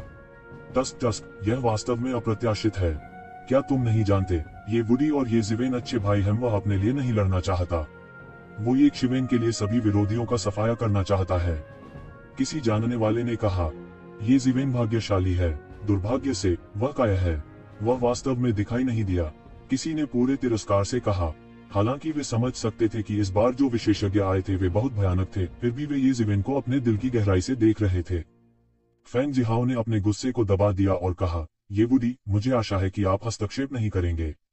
यहाँ तक ये शिवेन भी खुद नहीं आए थे, आपको हमारे प्राचीन फीनिक्स दायरे के खिलाफ क्यों जाना है? मैं जो करता हूँ उसके बारे में बात करने के लिए यह आपकी जगह नहीं है। इसके अलावा अगर मैं नहीं आता तो क्या आपको लगता है कि आप सभी को खा सकते हैं? यह बहुत मजेदार है, ये वुडी ने ठंडेपन से कहा। फेंग जिहाओ ने ठंडेपन से कहा, बेहतर होगा कि आप मुझसे बाद में न मिलें, वरना या फिर क्या आप बेहतर प्रार्थना करें कि आप मुझसे न मिलें? नहीं तो मैं तुम्हें एक इंसान बनना सिखाऊंगा। मैं आपको बताता हूँ कि हर तरह की अवज्ञा से निपटने में विशेषज्ञ होने का क्या मतलब है। ये वुडी ने अहंकार से कहा। फेंग जिहाओ गुस्से में था, लेकिन उसने हमला नहीं किया क्योंकि वह बहुत स्पष्ट था कि ये वुडी जानबूझकर उसे उकसा रहा था। हालांकि वह इस वजह से हमला नहीं कर सका, नहीं तो यह कुल की वर्जना को तोड़ देगा। यदि वह वास्तव में एक उपयुक्त उम्मीदवार नहीं खोज पाता तो वह अच्छाइयों को दूसरों तक नहीं जाने देता। शापित मानव, तुम कहाँ हो? केवल गुस्से की आवाज सुनाई दे रही थी। युआन होंग अपने हाथ में एक लंबी रॉड पकड़े हुए अखाड़े के नीचे दिखाई दिया। वह प्रकाश की एक गेंद में लिपटा हुआ था। सभी ने एक शिवेन की तरफ देखा। वे यह भी बहुत स्पष्ट थे कि जिस व्यक्ति ने युआन होंग को इतना क्रोधित किया वह कोई और नहीं ये जिवेन था। तुम मुझे ढूंढ रहे हो? ये जिवेन ने मुस्कुराते हुए कहा। हाँ, तुम मर चुके हो। तुमने वास्तव में मुझे बेवकूफ बनाने की हिम्मत की। युआन होंग ने गुस्से में कहा। तो क्या हुआ अगर मैं तुम्हें बेवकूफ बनाऊं? अगर तुम में क्षमता है तो मुझे काटो। ये जिवेन ने मुस्कुराते हुए कहा। सबके हाव भाव अचानक से अजीब हो गए। क्या यह ये वुडी और फेंग जिहाओ के बीच की बातचीत नहीं थी? तुम मौत को दावत दे रहे हो। युआन होंग ने लोहे की छड़ को मजबूती से पकड़ रखा था।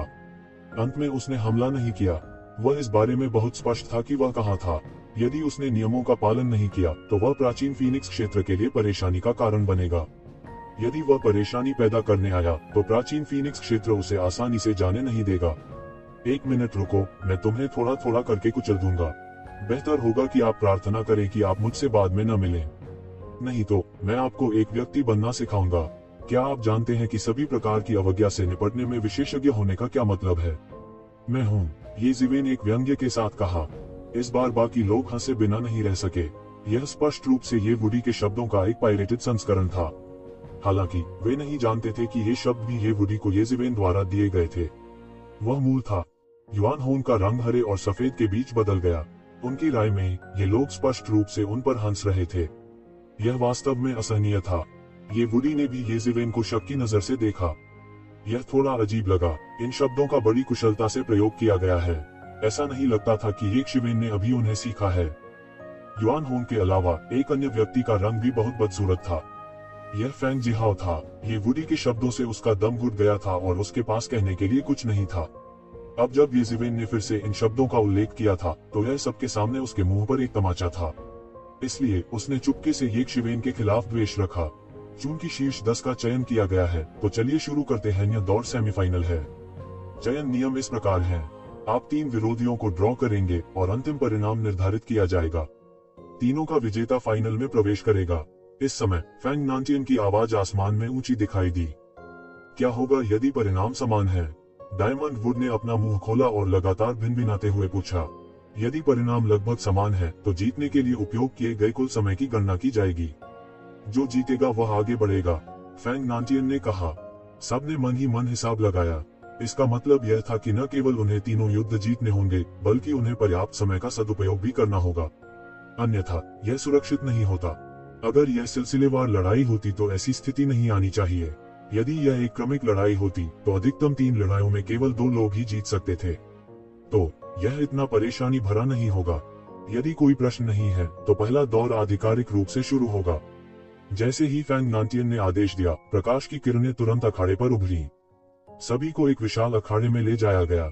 यह एक विशाल अखाड़ा था जो विशेष रूप से युद्धों के लिए बनाया गया था। हर जगह समय के निशान थे। कई जगहों पर भारी बारिश हुई थी। हालांकि चूंकि प्राचीन फीनिक्स क्षेत्र ने उन्हें यहाँ भेजा था तो यह एक ऐसा स्थान होना चाहिए जो ईश्वर स्तर की लड़ाई का सामना कर सके। बहुत जल्द उनके पहले प्रतिद्वंदी को भी अंदर ले जाया गया। युआन होंग नहीं बल्कि जू शाओहुआ था। जू शाओहुआ ने एक शानदार पोशाक पहनी हुई थी और उसने ये जिवेन को अपने सिर को ऊंचा करके देखा। जैसे ही येज़िवेन ने सोचा कि वह कुछ कहेगा, उसने देखा कि ज़ू शोहुआ अचानक आगे बढ़ गया। जमीन 1 इंच तक सिकुड़ गई और वो अचानक एक शिवेन के सामने आ गया। उसके हाथ में तुरंत एक लंबी कृपाण दिखाई दी। अनगिनत कृपाण सिद्धांत ताबीज में बदल गए और उसके चारों ओर घूम गए। भयानक कृपाण प्रकाश के साथ वह बेरहमी से बाहर निकल गया। स्वर्ग की व्युत्पत्ति कृपाण तकनीक। यह एक और पृथ्वी को चकनाचूर करने वाली कृपाण तकनीक थी। लड़ाई देख रहे कई लोग तुरंत चौंक गए। इस ज़ू शोहुआ ने वास्तव में बिना एक शब्द कहे हमला किया। वह एक निर्दयी व्यक्ति भी थे। येज़िवेन की प्रतिक्रिया बिल्कुल भी धीमी नहीं थी। झिलमिलाती गड़गड़ाहट के कदम के साथ वह बिजली की एक गेंद में बदल गया और दूर भाग गया। ज़ू शोहुआ की ओर उसकी निगाहें भी कुछ अधिक गंभीर थीं। ज़ू शोहुआ ने उन्हें जो पहली छाप दी, वह एक बहुत ही दिखावटी अमीर युवा गुरु की थी। वह एक खाली दिखावटी युवा मास्टर की तरह लग रहा था। वह चौकसी के बिल्कुल भी योग्य नहीं था। एक शिवेन ने सोचा कि वह एक लंबा भाषण देंगे। किसने सोचा होगा कि वह सबसे निर्दयी था। वह निर्दयी और निर्णायक था। यह उस दिखावटी रूप से बिल्कुल अलग था जिसे उसने जानबूझकर पहले प्रदर्शित किया था। वह बहुत षड्यंत्रकारी था। अगर यह कोई और होता तो उन्हें मौके पर ही नुकसान उठाना पड़ सकता था। हालांकि उसकी टिमटिमाते थंडर स्टेप की गति बहुत तेज थी और वह इसका अधिक उपयोग कर सकता था। ज़ू शोहुआ भी थोड़ा हैरान थी। उसे उम्मीद नहीं थी कि एक शिवेन अंतिम समय में इसका अधिक उपयोग करने में सक्षम होगी। यह गति उसकी अपेक्षा से पहले ही बहुत तेज थी। हालांकि उन्होंने कोई एक्सप्रेशन नहीं दिखाया। भले ही वह केवल अपने बल पर भरोसा करता था, वह किसी से नहीं डरता था। वह सबसे मजबूत व्यक्ति था, स्वर्ग विकास संप्रदाय का युवा गुरु। आपके पास कुछ साधना है, लेकिन यह जहां तक आप जा सकते हैं। ज़ू शोहुआ की ताकत स्पष्ट रूप से एक अवांछित प्रतिष्ठा नहीं थी। एक पल में उसका पूरा व्यक्ति गर्व से खड़ा हो गया और उसकी आभा अचानक कई स्तरों तक बढ़ गई, तुरंत फूट पड़ी। एक पल में वह एक देवता की तरह था जो प्राचीन काल से अस्तित्व में था, समय की नदी के दूसरे छोर से सीधे हमला कर रहा था। उसके सिर के ऊपर धुंध की फुहारें फूट पड़ी, एक विशाल दुनिया में बदल गईं, सभी दिशाओं में फैल गईं। ऐसा नजारा वाकई चौंकाने वाला था। यह स्काई स्पिल वर्ल्ड है की विनती है कि प्राचीन स्काई स्पिल संप्रदाय के नेता ने एक बार इस सर्वोच्च शक्ति का उपयोग दुनिया को विकसित करने के लिए महान पद को समझने के लिए किया था। द स्काई स्पिल वर्ल्ड खेती करने के लिए एक अत्यंत कठिन जादुई शक्ति है, लेकिन एक बार इसकी खेती की जाती है, मुझे डर है कि भविष्य असीम है। स्काई स्पिल वर्ल्ड को सीधे एक दिव्य साम्राज्य में भी बदल सकता है। उस स्थिति में यह बहुत प्रयास बचाएगा। अकेले इस ताकत के साथ मुझे डर है कि ज़ू शोहुआ ऋषि के दायरे से बहुत दूर नहीं है। बहुत से लोग चौंक गए। ज़ू शोहुआ की चाल वाकई अद्भुत थी। मेरी स्काई स्पिल वर्ल्ड के सामने कोई भी खड़ा नहीं हो सकता।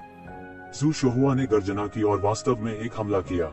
हालांकि वह अचानक मार सकता था, लेकिन उसका मानना कि उसकी ताकत में कोई समस्या नहीं है और वह आमने सामने की लड़ाई में किसी से कमतर नहीं था। यह स्काई स्पिल वर्ल्ड पूरे क्षेत्र को कवर करते हुए एक डोमेन में बदल गया।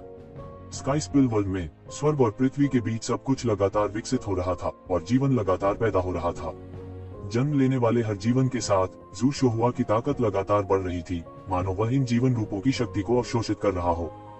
येज़िवेन स्थिर खड़ा था, जैसे उसने देखा ही नहीं। यह अच्छा नहीं है। इस ज़ू शोहुआ की स्काई स्पिल वर्ल्ड से निपटना बहुत मुश्किल है। आप जानते हैं, उसे जितना अधिक समय दिया जाता है, वह उतना ही भयानक हो जाता है। अंत में ज़ू शोहुआ को कुछ भी करने की जरूरत नहीं है। स्काई स्पिल वर्ल्ड की ताकत पर भरोसा करके वह उस घातक विद्वान को दबा सकता है। बाहर एक तेज नजर वाले ने कहा, स्काई स्पिल संप्रदाय का स्काई स्पिल वर्ल्ड प्रसिद्ध था और बहुत से लोग इसके बारे में जानते थे। उन्होंने यह कहने की हिम्मत नहीं की कि वे सार को समझते हैं, लेकिन वे सामान्य आतंक से बहुत परिचित थे। ज़ू शोहुआ ने देखा कि येज़िवेन हिल नहीं रहा था और उसे थोड़ा अजीब लगा। इस तरह का व्यवहार बेहद अजीब लग रहा था। क्या आप मूर्खता से डरते हैं? ज़ू शोहुआ पूछे बिना न रह सकी। वह पूछने में बहुत आलसी था, लेकिन उसके सामने सब कुछ बहुत अजीब था। येज़िवेन बिल्कुल भी नहीं हिला, जैसे उसे कोई परवाह ही नहीं थी। इससे ज़ू शोहुआ के दिल में एक तरह की बेचैनी पैदा हो गई और यह और अधिक तीव्र हो गई। मैं आपकी स्काई स्पिल वर्ल्ड के विकसित होने की प्रतीक्षा कर रहा हूँ, येज़िवेन ने धीरे से कहा। स्काई स्पिल वर्ल्ड कितना अच्छा नाम है। अगर मैं यह सब पढ़ लूं, तो क्या यह अफसोस की बात नहीं होगी? ज़ू शोहुआ का चेहरा तुरंत उतर गया। दूसरी पार्टी ने उसे अपनी आंखों में बिल्कुल नहीं डाला। उन्होंने यह भी कहने का साहस किया कि वे अपने स्काई स्पिल वर्ल्ड के विकास को पूरा करने के लिए प्रतीक्षा करेंगे। बाहर से लड़ाई देख रही भीड़ में भी कोहराम मच गया। जीवन चुराने वाला यह विद्वान निश्चय ही अहंकारी था। क्या उसे डर नहीं था कि हवा उसकी जीभ काट देगी? स्काई स्पिल वर्ल्ड के लिए इतनी विस्मयकारी प्रतिष्ठा होना यह केवल शेखी बघारने जैसा नहीं था, बल्कि इसे अनगिनत लड़ाइयों के माध्यम से बनाया गया था। वह वास्तव में स्काई स्पिल वर्ल्ड को अपने चरम पर सक्रिय देखना चाहता था। यह बस पागलपन था। उस समय जू शोहुआ की ताकत बस कई गुना बढ़ जाएगी।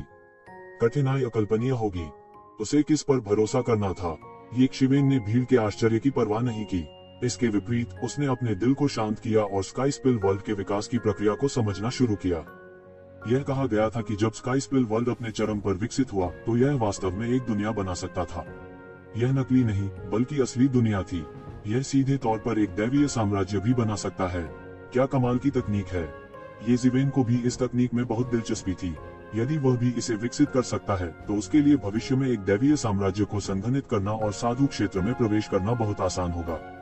इसे बरसात के दिन की तैयारी के रूप में माना जा सकता है। अगर कोई और होता तो वे शायद वही कर पाते जो एक शिवेन ने कहा था।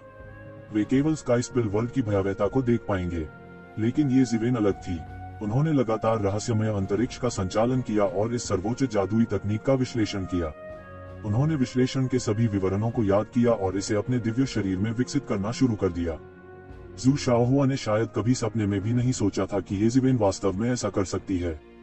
इससे भी ज्यादा भयानक बात यह थी कि ये ज़िवेन वास्तव में अपनी स्काई स्पिल वर्ल्ड का विश्लेषण कर सकता था।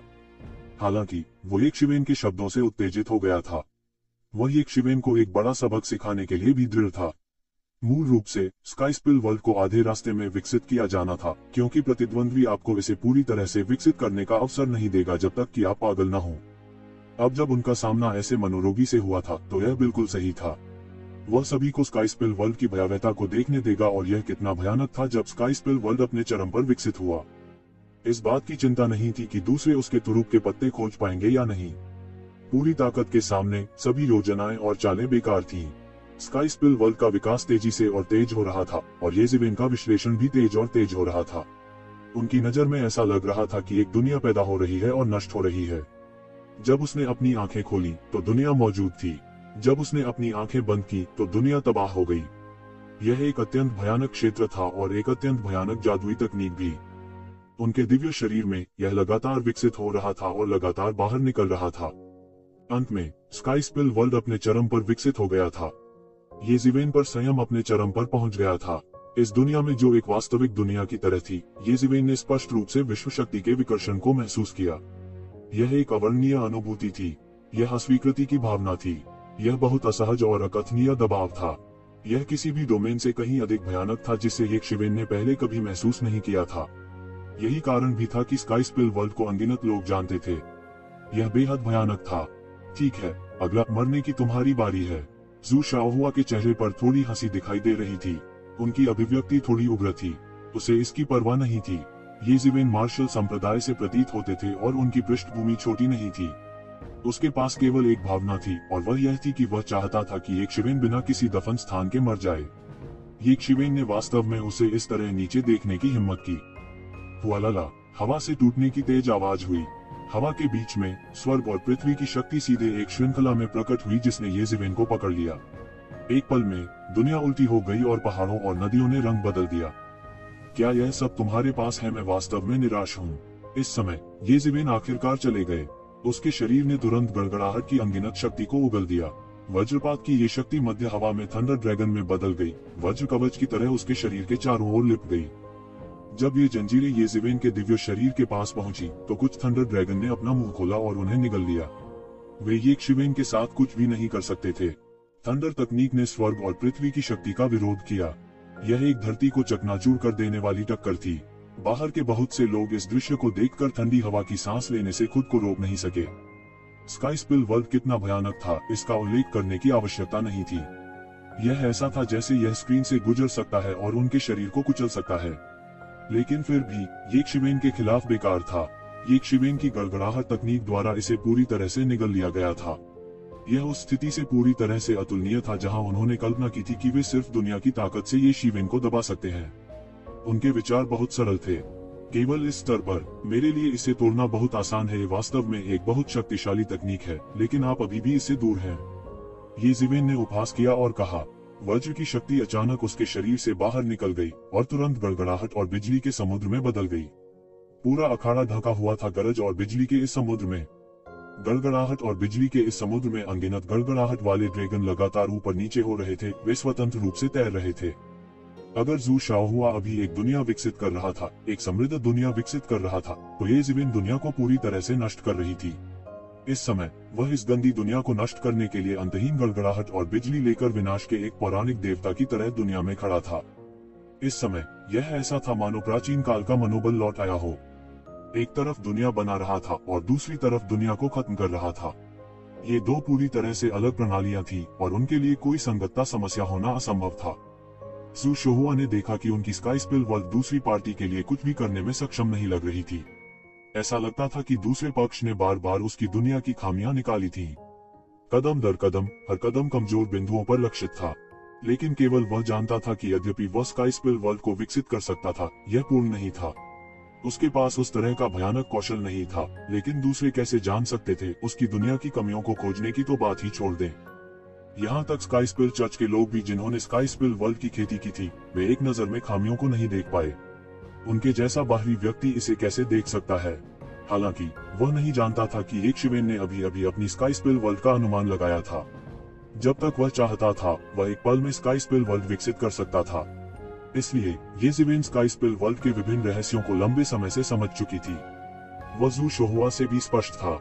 स्वाभाविक रूप से वह एक नजर में अपने स्काई स्पिल वर्ल्ड में खामियों को देख सकता था। वह जिन भी स्थानों पर चला, वे स्काई स्पिल वर्ल्ड की खामियां और खामियां थीं। इस तरह वह स्काई स्पिल वर्ल्ड के दबाव को कम कर सकता था। इसलिए प्रतीत होता है कि शक्तिशाली स्काई स्पिल वर्ल्ड में भी ऐसी कमजोरियां थीं। हालांकि ऐसी कमजोरियों को कमजोरी नहीं माना जाता था, क्योंकि ये ज़िविन के अलावा स्काई स्पिल वर्ल्ड की कमजोरियों को एक नजर में कौन देख सकता था। आप मौत को दावत दे रहे हैं। जू शाओहुआ इस समय इसे रोक नहीं सका और तुरंत हमला कर दिया। यह वही स्काई स्पिल सेबर तकनीक थी, लेकिन सेबर लाइट पहले से कहीं ज्यादा मजबूत थी। हालांकि स्काई स्पिल वर्ल्ड ये ज़िविन को दबा नहीं सका। पूरी स्काई स्पिल वर्ल्ड में जू शाओहुआ की ताकत में बहुत सुधार हुआ था। यह उनका घरेलू मैदान था और उन्हें विश्वास था कि वे सभी विरोधियों को दबा सकते हैं।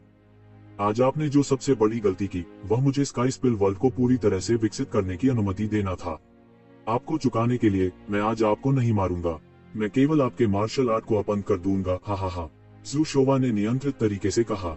शुआ कृपाण प्रकाश ने आकाश को झकझोर दिया। उसी समय जू शाओहुआ का पूरा शरीर आगे बढ़ गया और ये ज़िविन का थंडर ड्रैगन हेल्बर्ट भी उसके हाथ में फिसलता हुआ दिखाई दिया। बूम, एक बड़ी गर्जना हुई और शून्य फट गया। दोनों प्राचीन आकाशीय सम्राटों की तरह लड़ रहे थे और अचानक दोनों पक्ष समान रूप से मेल खाते थे। दोनों समान रूप से मेल खाते थे, लेकिन कई लोगों की नजर में यही असली कुंजी थी। जू शाओहुआ स्काई स्पिल वर्ल्ड के आशीर्वाद के तहत अभी भी जीवन चोरी करने वाले विद्वान को नीचे नहीं गिरा सकता है। क्या चल रहा? अभी अभी स्पष्टीकरण के बाद जो लोग नहीं समझ पाए थे, वे भी इस समय स्काई स्पिल वर्ल्ड की भयावहता के बारे में बहुत स्पष्ट थे। एक बार जब यह विकसित हो गया तो व्यक्ति की शक्ति लगभग दोगुनी हो जाएगी और यह बहुत भयानक था। ये ज़िविन ने स्काई स्पिल वर्ल्ड को पूरी तरह से आकार लेने दिया और अब उसे एक मुश्किल स्थिति में होना चाहिए, लेकिन वह अभी भी जू शाओहुआ से ड्रॉ करने में सक्षम था, जो ध्यान आकर्षित करने के लिए पर्याप्त था। यह जीवन चुराने वाला विद्वान जितना मैंने सोचा था उससे कहीं अधिक मजबूत है। उसकी गड़गड़ाहट की तकनीक बहुत भयानक है। प्राचीन फीनिक्स वर्ल्ड के बड़े शॉट भी क्लाउड प्लेटफॉर्म पर ये ज़िविन की ओर देख रहे थे।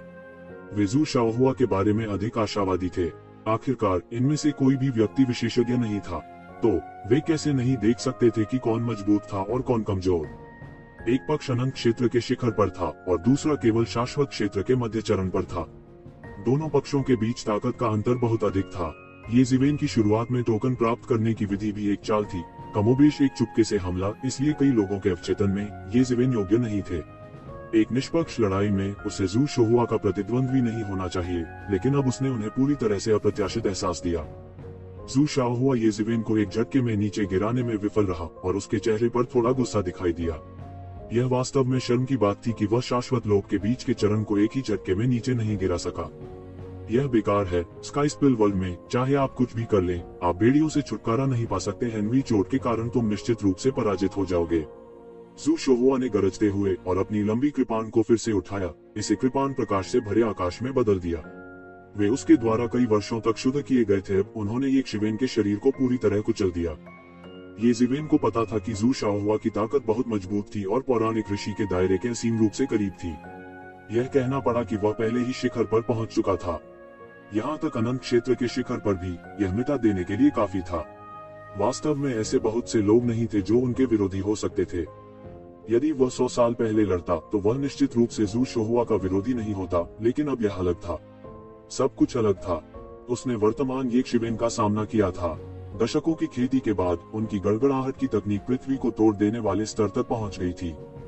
ये जीवेन के शरीर पर गड़गड़ाहट की शक्ति एक थंडर ड्रैगन में परिवर्तित हो गई और लगातार गर्जना करती रही। उन्होंने थंडर ड्रैगन हेल्बर्ट को अपने हाथ में पकड़ रखा था और हमले का सामना किया। बूम! दोनों पक्ष तीसरी बार भिड़े, हर बार पिछली बार से ज्यादा भयानक। न तो किसी पक्ष ने पीछे हटने का साहस किया और न ही पीछे हटने का उनका कोई इरादा था। वे एक दूसरे को मारना चाहते थे। हत्या का इरादा अचानक आसमान में बढ़ गया। दोनों पक्षों की समझ ताबीज में बदल गई और एक दूसरे को निगल गई। दो विशाल डोमेन आपस में टकरा गए और इस अखाड़े में सृजन और विनाश के दो विश्व दहला देने वाले दृश्य देखे जा सकते थे। हालांकि इतने भीषण युद्ध में भी यह अखाड़ा बिल्कुल नहीं हिला। यह वास्तव में एक अनमोल खजाना था। हालांकि यह गंभीर रूप से अपक्षित लग रहा था, वास्तव में इसमें अभी भी एक ऐसी शक्ति थी जिसकी तुलना साधारण खजाने से नहीं की जा सकती थी। साथ ही सभी हैरान भी रह गए। यह केवल तीसरी टक्कर थी, लेकिन यह पहले से ही इतनी तीव्र थी। दोनों पक्षों का एक दूसरे का परीक्षण करने का कोई इरादा नहीं था, और एक बार जब वे शुरू हो गए तो उन्होंने बिल्कुल भी दया न दिखाते हुए हत्या के इरादे से हमला किया। जू शोहुआ भी दबाव महसूस कर रही है। अन्यथा साधना स्तर के मामले में अपने लाभ के साथ वह शायद ही कभी ऐसा कदम उठाएगा, यहाँ तक अनंत क्षेत्र के समान शिखर पर किसी का सामना करते हुए भी।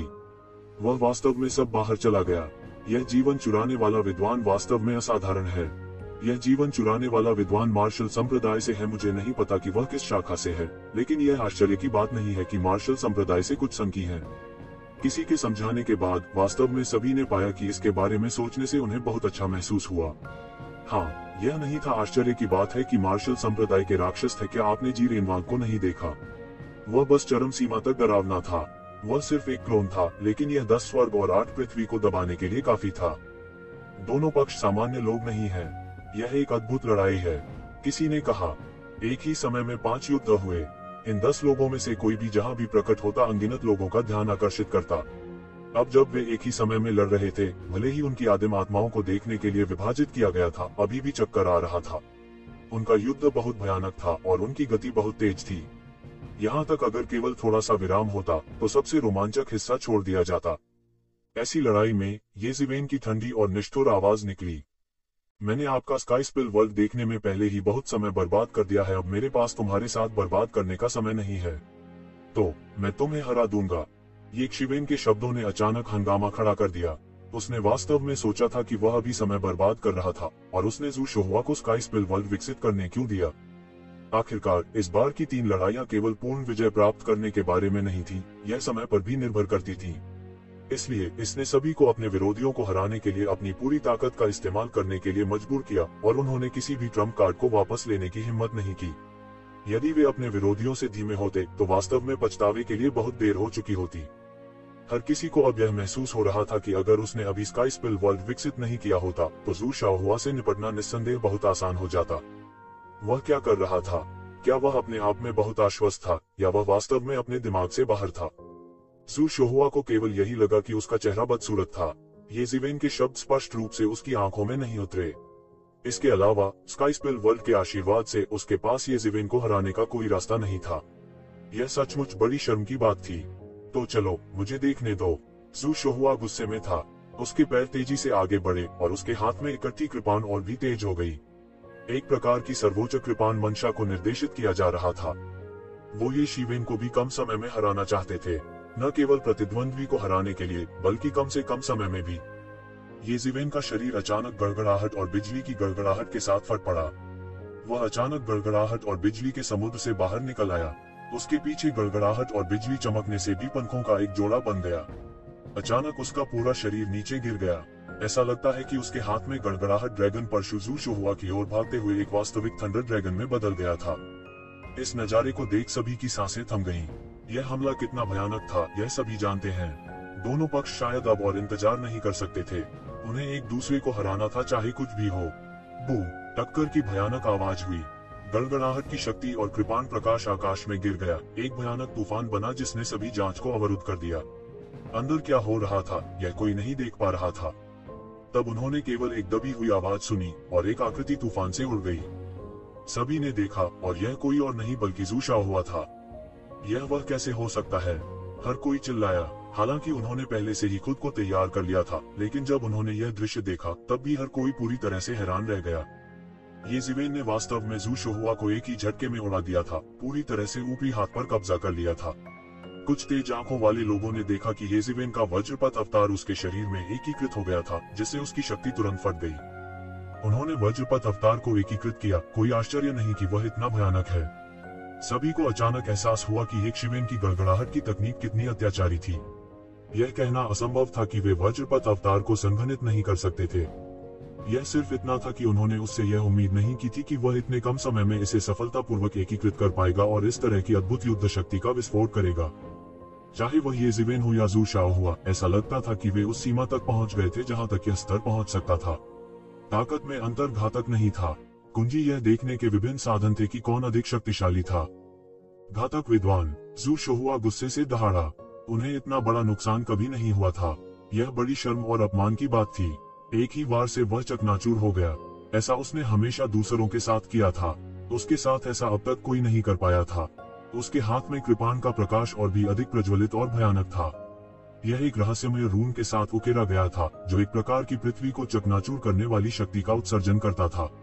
अचानक वो एक शिवेन की ओर फिसला, और बस इसी समय, इससे पहले कि हर कोई प्रतिक्रिया दे पाता, एक लोहे का परशु तुरंत शून्य से आकाश के माध्यम से कट गया। परशु के वर्धमान सिरे से सीधे एक आश्चर्यजनक प्रकाश फूट पड़ा, जो सीधे ज़ू शोहुआ के सिर की ओर कट गया, उसे काटने की कोशिश कर रहा था। ज़ू शोहुआ का हमला भी तुरंत हमले से बचाव में बदल गया। उसकी गहरी नींव अचानक प्रकट हो गई। बूम! कृपाण प्रकाश और परशु प्रकाश सीधे टकराए, और यह पृथ्वी को चकनाचूर कर देने वाला था। छोटी सी दुनिया में होती तो मौके पर ही दुनिया बिखर जाती। यह एक भयानक शक्ति थी जो साधु क्षेत्र के करीब थी। बूम! ज़ू शोहुआ का शरीर, जो अभी अभी स्थिर हुआ था, एक पल में फिर से फट गया। इस टक्कर से उसके हाथ में दरारें आ गई और खून के छींटे निकल आए। इस समय ज़ू शोहुआ को आखिरकार एहसास हुआ कि उसने पहले किस तरह की गलती की थी। उसने हमेशा सोचा था कि इस घातक विद्वान के बारे में सबसे भयानक बात उसकी गड़गड़ाहट तकनीक की खेती थी। तथ्य यह है कि वह गड़गड़ाहट तकनीक अवतार को संघनित कर सकता था, सबसे अच्छा प्रमाण था। लेकिन अब वह जानता था कि क्या गलत था। इस आदमी के बारे में सबसे भयानक बात उसकी गड़गड़ाहट की तकनीक नहीं थी, बल्कि उसका भौतिक शरीर था। ज़ू शोहुआ के दायरे ने उनके प्रतिद्वंद्वी को पूरी तरह से दबा दिया था, लेकिन शारीरिक टक्कर में वह पूरी तरह से नुकसान में थे। यह कहे बिना चला गया कि यह कितना भयानक था। बस इतना था कि उन्हें इस समय बोलने का मौका नहीं मिला था। येज़िवेन के हमले की अगली लहर पहले ही खत्म हो चुकी थी। उनके हाथों में थंडर ड्रैगन हेलबर्ट के पास कोई तकनीक नहीं थी। केवल सराहनीय बात यह थी कि यह शक्तिशाली और भारी था। यह एक भयानक शक्ति थी जो दुनिया को एक झटके में टुकड़े टुकड़े कर सकती थी। बूम! वह अभी तक बरामद नहीं हुआ था और बमुश्किल विरोध करने में कामयाब रहा, लेकिन उसे फिर से उड़ा दिया गया। इस बार उसका पूरा हाथ भी खून की धुंध में बदल गया। येज़िवेन के हमले गड़गड़ाहट की शक्ति से भरे हुए थे और प्रत्येक हमला पिछले हमले से अधिक भयानक था। गड़गड़ाहट की शक्ति ने ज़ू शोहुआ के शरीर की मांसपेशियों को पागलपन से नष्ट कर दिया, जिससे उसकी मांसपेशियां अचानक ढह गईं। उसका एक हाथ एक पल में फट गया और तेज दर्द ने उसके पूरे चेहरे को एक पल में पीला कर दिया। वह ठंडे पसीने में भीग गया था। उसका पूरा शरीर फिर से उड़ गया। न केवल उसका हाथ टूट गया था, बल्कि इससे भी महत्वपूर्ण बात यह थी कि उसे केवल यह महसूस हो रहा था कि उसके पूरे शरीर के आंतरिक अंग एक बड़ी ताकत से कुचले जाने वाले हैं। यह कैसी भयानक शक्ति थी। उसने येज़िवेन की आंखों में अविश्वास के साथ देखा। क्या यह सच में एक इंसान था? क्या वह राक्षस नहीं था? जहां तक वह जानता था, मनुष्यों के बीच इतनी शक्तिशाली काया नहीं दिखती थी। यह बहुत भयानक था। तुम बहुत दूर मत जाओ। ज़ू शोहुआ के शरीर से भयानक आध्यात्मिक शक्ति लगातार फूटती रही। उसके शरीर की प्रत्येक कोशिका एक विश्व के रूप में विकसित हो रही थी और विश्व की सारी शक्ति संघनित होकर उसके शरीर में एकत्रित हो गई थी। वह वास्तव में इस स्काई स्पिल वर्ल्ड का उपयोग अपने मार्शल आर्ट अवतार को इसमें एकीकृत करने के लिए करना चाहते थे। उनके पास एक मार्शल आर्ट अवतार भी था, लेकिन वह इसे तब तक नहीं निकालेंगे जब तक कि यह सबसे महत्वपूर्ण क्षण न हो। वह मूल रूप से इसे ट्रम्प कार्ड के रूप में रखना चाहता था, जिसे वह फाइनल में उपयोग करने में सक्षम हो सकता है। कौन जानता था कि पहला मैच इतना दयनीय होगा। पहले मैच ने ही उन्हें ऐसी दयनीय स्थिति में डाल दिया था। क्या आपको लगता है कि मैं आपको यह मौका दूंगा? येज़िवेन की आकृति बिजली की तरह थी, जो लगातार आसमान में चमकती रहती थी। हर बार जब वह भड़कता तो वह ज़ू शोहुआ के और करीब आ जाता। लगभग एक पल में वह एक बार फिर ज़ू शोहुआ के सामने आ गया था। उसके पीछे एक वज्र श्रृंखला लगभग छिटक गई। उसके पीछे पूंछ फैलाए हुए मयूर के समान था। कई वज्रपात एकाएक फूटे और एक ही क्षण में फूट पड़े। बूम! ज़ू शुहुआ ने फिर से उड़ान भरी। उसकी छाती बुरी तरह क्षत विक्षत हो गई थी और वह नहीं जानता था कि वज्र की शक्ति से उसकी कितनी हड्डियां टूट गईं। वह हार मानने को तैयार नहीं था। उसने वास्तव में अपनी अंतिम ताकत नहीं निकाली थी। यह डेडली स्कॉलर इतना मजबूत है और वह निर्दयी है। वह निश्चित रूप से नर्म दिल वाला नहीं है। उसने ज़ू शुहुआ को मार्शल आर्ट अवतार को एकीकृत करने का मौका नहीं दिया। किसी ने कहा। हर कोई स्पष्ट रूप से देख सकता था कि ज़ू शुहुआ मार्शल आर्ट अवतार को एकीकृत करना चाहता था, लेकिन यह अचानक येज़िवेन से हार गया। ऐसी इच्छा को दृढ़ नहीं कहा जा सकता था। नहीं, वह ऐसा व्यक्ति था जो क्रूर और निर्दयी होगा। सभी की नजरों में ज़ू शुहुआ एक सैंडबैग बन गया था। लगातार येज़िवेन द्वारा आकाश में उड़ाया जा रहा था और वह उतर भी नहीं सकता था।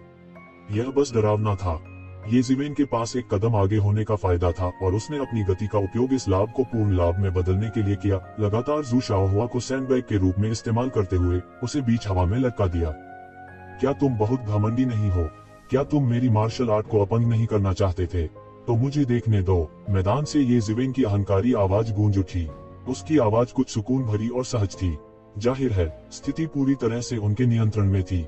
ऐसे में उसे बिल्कुल भी चिंता करने की जरूरत नहीं थी। वास्तव में उसे अपनी पूरी ताकत लगाने की भी जरूरत नहीं थी। ज़ू शुहुआ ने पहल खो दी और अब पूरी तरह से सैंडबैग बन गया। मैं इसे स्वीकार नहीं कर सकता। मैंने अपने मार्शल डाओ अवतार का उपयोग भी नहीं किया है। यह देखकर कि वह हारने वाला था, ज़ू शुहुआ पागलों की तरह दहाड़ने के अलावा और कुछ नहीं कर सकती थी। मूल रूप से उनकी अधिकांश उद्दंडता दूसरों को धोखा देने के लिए एक भेस थी। वो बहुत चालाक था, लेकिन अब उसका सारा घमंड येज़िवेन द्वारा पूरी तरह से हार गया था। वह केवल अपने वर्तमान मिजाज को व्यक्त करने के लिए लगातार दहाड़ सकता था। मैं भी आपका स्काईस्पिल वर्ल्ड का अवतार बनना चाहता हूँ, लेकिन मुझे डर है कि कोई समय नहीं है। मेरे पास आप पर बर्बाद करने का समय नहीं है। येज़िवेन द्वारा ज़ू शुहुआ को फिर से उड़ा देने के बाद येज़िवेन के हाथ में एक थंडर ड्रैगन हेल्बर्ट दिखाई दिया। उसने परशु को घुमाया। एक पल में अनगिनत बिजलियां अमर ज्योतियों की तरह फूट पड़ी। एक पल में वे एक थंडर ड्रैगन में बदल गए और ज़ू शुहुआ को जमकर घूरने लगे।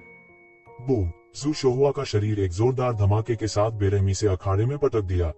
प्रभाव वास्तव में अखाड़े को टुकड़ों में बिखरने का कारण बना।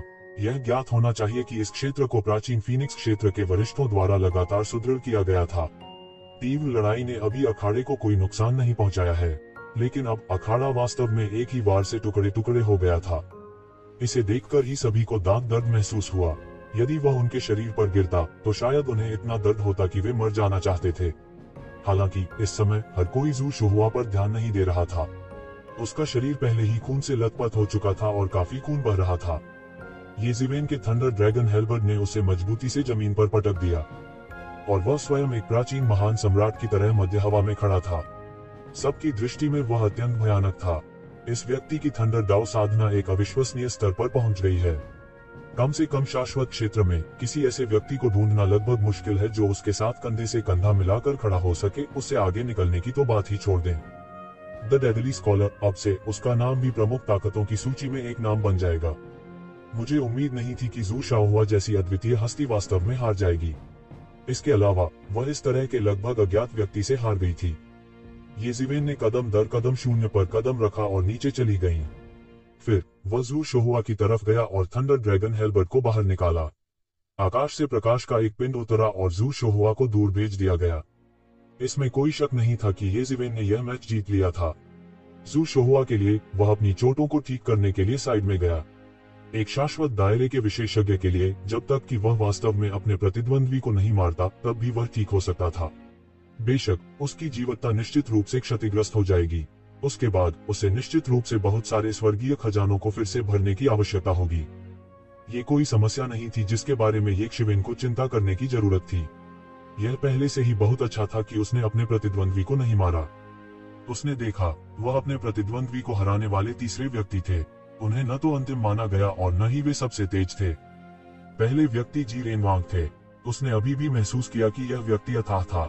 अब तक उसकी गहराई का वास्तव में पता लगाने का कोई तरीका नहीं था। लगभग यही कहा जा सकता है कि उन्होंने पहला मैच बिना किसी दबाव के जीता था। यह येज़िवेन से भी आसान था। उनका प्रतिद्वंद्वी कॉफिडन था। लाशहिडन ने पहले अपने प्रतिद्वंद्वी को हराने के लिए बहुत अधिक ताकत का इस्तेमाल नहीं किया। वह अपने ताबूत से बाहर भी नहीं आया। हालांकि जी रेनवांग के साथ लड़ाई में यह कहा जा सकता है कि उन्होंने सभी प्रकार के साधनों का उपयोग किया। उसने लाश राजा के सभी प्रकार के भयानक तरीकों का इस्तेमाल किया। आकाश और पृथ्वी बदल गए, हालांकि वह अभी भी जी रेनवांग द्वारा पूरी तरह से दबा हुआ था। ऐसा लगता था कि जी रेनवांग के पास शव परिवर्तन को दबाने के साधन और जादुई शक्ति थी। ये शिवेन की निगाहें देखकर उसके चेहरे पर कुछ अकथनीय मुस्कान दिखाई दी। हालांकि वे अलग अलग अखाड़ों से अलग थे, फिर भी एक दूसरे को देखने की मनाही नहीं थी। हालांकि यह स्पष्ट रूप से उन लोगों के लिए एक विशेषाधिकार था जो जल्दी समाप्त हो गए। जितनी जल्दी वे समाप्त करेंगे उतनी ही अधिक चीजें वे देख सकेंगे और वे उतनी ही अधिक उपयोगी होंगी। दूसरा कोई और नहीं बल्कि एओ चाओजोंग था। उनका प्रतिद्वंद्वी कोई और नहीं बल्कि एओ चाओजोंग था। उसका विरोधी कोई और नहीं बल्कि वज्र की लकड़ी थी। दोनों में हाथापाई की जबरदस्त लड़ाई हुई। ये दोनों ऐसे अस्तित्व थे जिन्होंने अपने भौतिक शरीरों को चरम सीमा तक विकसित किया। एओ चाओजोंग स्वयं ड्रैगन कबीले के सर्वोच्च प्रतिभाशाली व्यक्ति थे जो अपने भौतिक शरीर में विशिष्ट थे। डायमंड वुड भी बहुत कठोर लकड़ी थी। यह असाधारण था। एओ चाओजोंग की जीत के साथ दोनों के बीच लड़ाई समाप्त हो गई। हालांकि वो थोड़ा शर्मिंदा दिख रहा था। येजिवेन के अंतर्ज्ञान ने उसे बताया कि एओ चाओजोंग ने अपनी पूरी ताकत का इस्तेमाल नहीं किया था। हालांकि डायमंड वुड शक्तिशाली था, लेकिन यह एओ चाओजोंग को अपनी असली ताकत का उपयोग करने के लिए मजबूर करने में असमर्थ था। हालांकि अब उन्हें सिरदर्द हो रहा था। उन्हें केवल तीसरा स्थान मिला था। केवल 2 लोग ही आखिरी राउंड जीतेंगे। ऐसा लग रहा था कि वह इसके बाद हार नहीं मान सकते। अन्य 2 लोगों के लिए जो अभी भी लड़ रहे थे, एक युवा कुनपेंग था और दूसरा युआन होन था। दोनों अपने असली रूप में आ गए थे। एक बेहद भयानक पक्षी और एक हिंसक वानर के बीच लड़ाई जो आकाश और पृथ्वी में कहर बरपा सकती थी, लगातार रोमांचक थी। दोनों जातियां बहुत शक्तिशाली जातियां थीं। कहने की जरूरत नहीं है, कुनपेंग 10 महान शातिर पक्षियों का नेता और प्राचीन दानव गुरु का वंशज था। हालांकि युआन होन का एक असाधारण मूल भी था। वह 4 प्राचीन अराजक बंदरों में से एक था। यह जाति बहुत शक्तिशाली थी। हालांकि वे संख्या में कम थे, फिर भी वे कमजोर नहीं थे। अब तक वह अपने प्रतिद्वंदी को परास्त नहीं कर पाए थे। दोनों पक्ष सबको चौंका देने के लिए काफी थे। युवा कुनपेंग अपने असली रूप में आ गया था, लेकिन उसने केवल थोड़े समय के लिए साधना की थी। हर कोई इसे देख सकता था। हालांकि अपनी असाधारण प्रतिभा के साथ वह पहले ही इस मुकाम तक पहुंच चुका था। दूसरी तरफ युआन होंग अपनी सबसे अच्छी स्थिति में नहीं थी। यह सिर्फ एक क्लोन था, इसलिए यह लड़ाई विशेष रूप से दिलचस्प थी। दूसरी तरफ ये वुडी और फैंग जिहाओ के बीच लड़ाई जोरों पर थी। दोनों मूल रूप से एक दूसरे से रंजिश रखते थे। सभी ने सोचा था कि येजिवेन नहीं आई थी, इसलिए येजिवेन के अच्छे भाई को येजिवेन का प्रतिनिधि माना गया था और अब उसे पहले मैच में फैंग जिहाओ के खिलाफ लड़ने के लिए तैयार किया गया था। यह कहना मुश्किल था कि क्या कुछ गड़बड़ चल रहा था। स्पष्ट रूप से प्राचीन फीनिक्स क्षेत्र बहुत आश्वस्त था कि वे पहली लड़ाई में ये वुडी को हरा सकते थे। हालांकि उन्होंने यह उम्मीद नहीं की थी कि ये वुडी से निपटना इतना अधिक कठिन होगा जितना उन्होंने कल्पना की थी। ये वुडी हाल ही में एक देवता बन गया था और फैंग जिहाओ हजारों साल पहले एक देवता बन गया था। दोनों समान स्तर पर नहीं थे। अब जब वे उसे हरा नहीं सके तो ये वुडी स्वाभाविक रूप से चिंतित हो गए। लड़ाई और भी तेज हो गई। ये वुडी थोड़ी नुकसान में थी। हजारों वर्षों की खेती ने फैंग जिहाओ को थोड़ा लाभ दिया। येजिवेन उपहास किए बिना नहीं रह सकी। अगर उसने अपने असली रूप के साथ इस लड़ाई में भाग लिया होता तो फैंग जिहाओ से लड़ने वाला ये वुडी नहीं बल्कि खुद होता। हालांकि दोनों अभी भी लड़ रहे थे। अंत में जीत किसकी होगी यह कहना मुश्किल था। दोनों पक्षों के बीच ताकत में कोई स्पष्ट अंतर नहीं था। दोनों पक्षों की विरासत अत्यंत प्रभावशाली थी। प्राचीन फीनिक्स दायरे से फैंग जिहाओ की विरासत फीनिक्स पूर्वज के युग से कभी नहीं टूटी थी। ये वुडी भी बुरा नहीं था। उनकी विभिन्न तकनीकों में प्राचीन दानव सम्राट की छाया थी। किसी भी पक्ष ने रास्ता नहीं दिया। येजिवेन ने कुछ देर तक देखा और हंसे बिना नहीं रह सकी। यह आदमी वास्तव में किसी और को एक कदम पत्थर, एक मट्ठा के रूप में उपयोग कर रहा है। उसने आखिरकार देखा कि ये वुडी भी फैंग जिहाओ को एक सान के रूप में इस्तेमाल करने की योजना बना रहा था। अन्य लोग ये वुडी को नहीं समझ सकते, लेकिन उसने समझा। यह थोड़ा दिलचस्प था। फैंग जिहाओ की हजारों वर्षों की खेती की तुलना में ये वुडी के कौशल निस्संदेह बहुत कमजोर थे। वे समान स्तर के भी नहीं थे, लेकिन ये वुडी फैंग जिहाओ से लड़ सकता था। उसके लिए घाटे में रहना सामान्य बात थी। फैंग जिहाओ, जिनके अपनी पीढ़ी में कुछ विरोधी थे, ये वुडी के लिए कुछ नहीं कर सके। वह अपने आप में समस्या थी। लेकिन फैंग जिहाओ की तुलना में ये वुडी का सबसे बड़ा फायदा यह था कि वह लंबे समय से खेती नहीं कर रहे थे, इसलिए उनके पास सुधार की काफी गुंजाइश थी।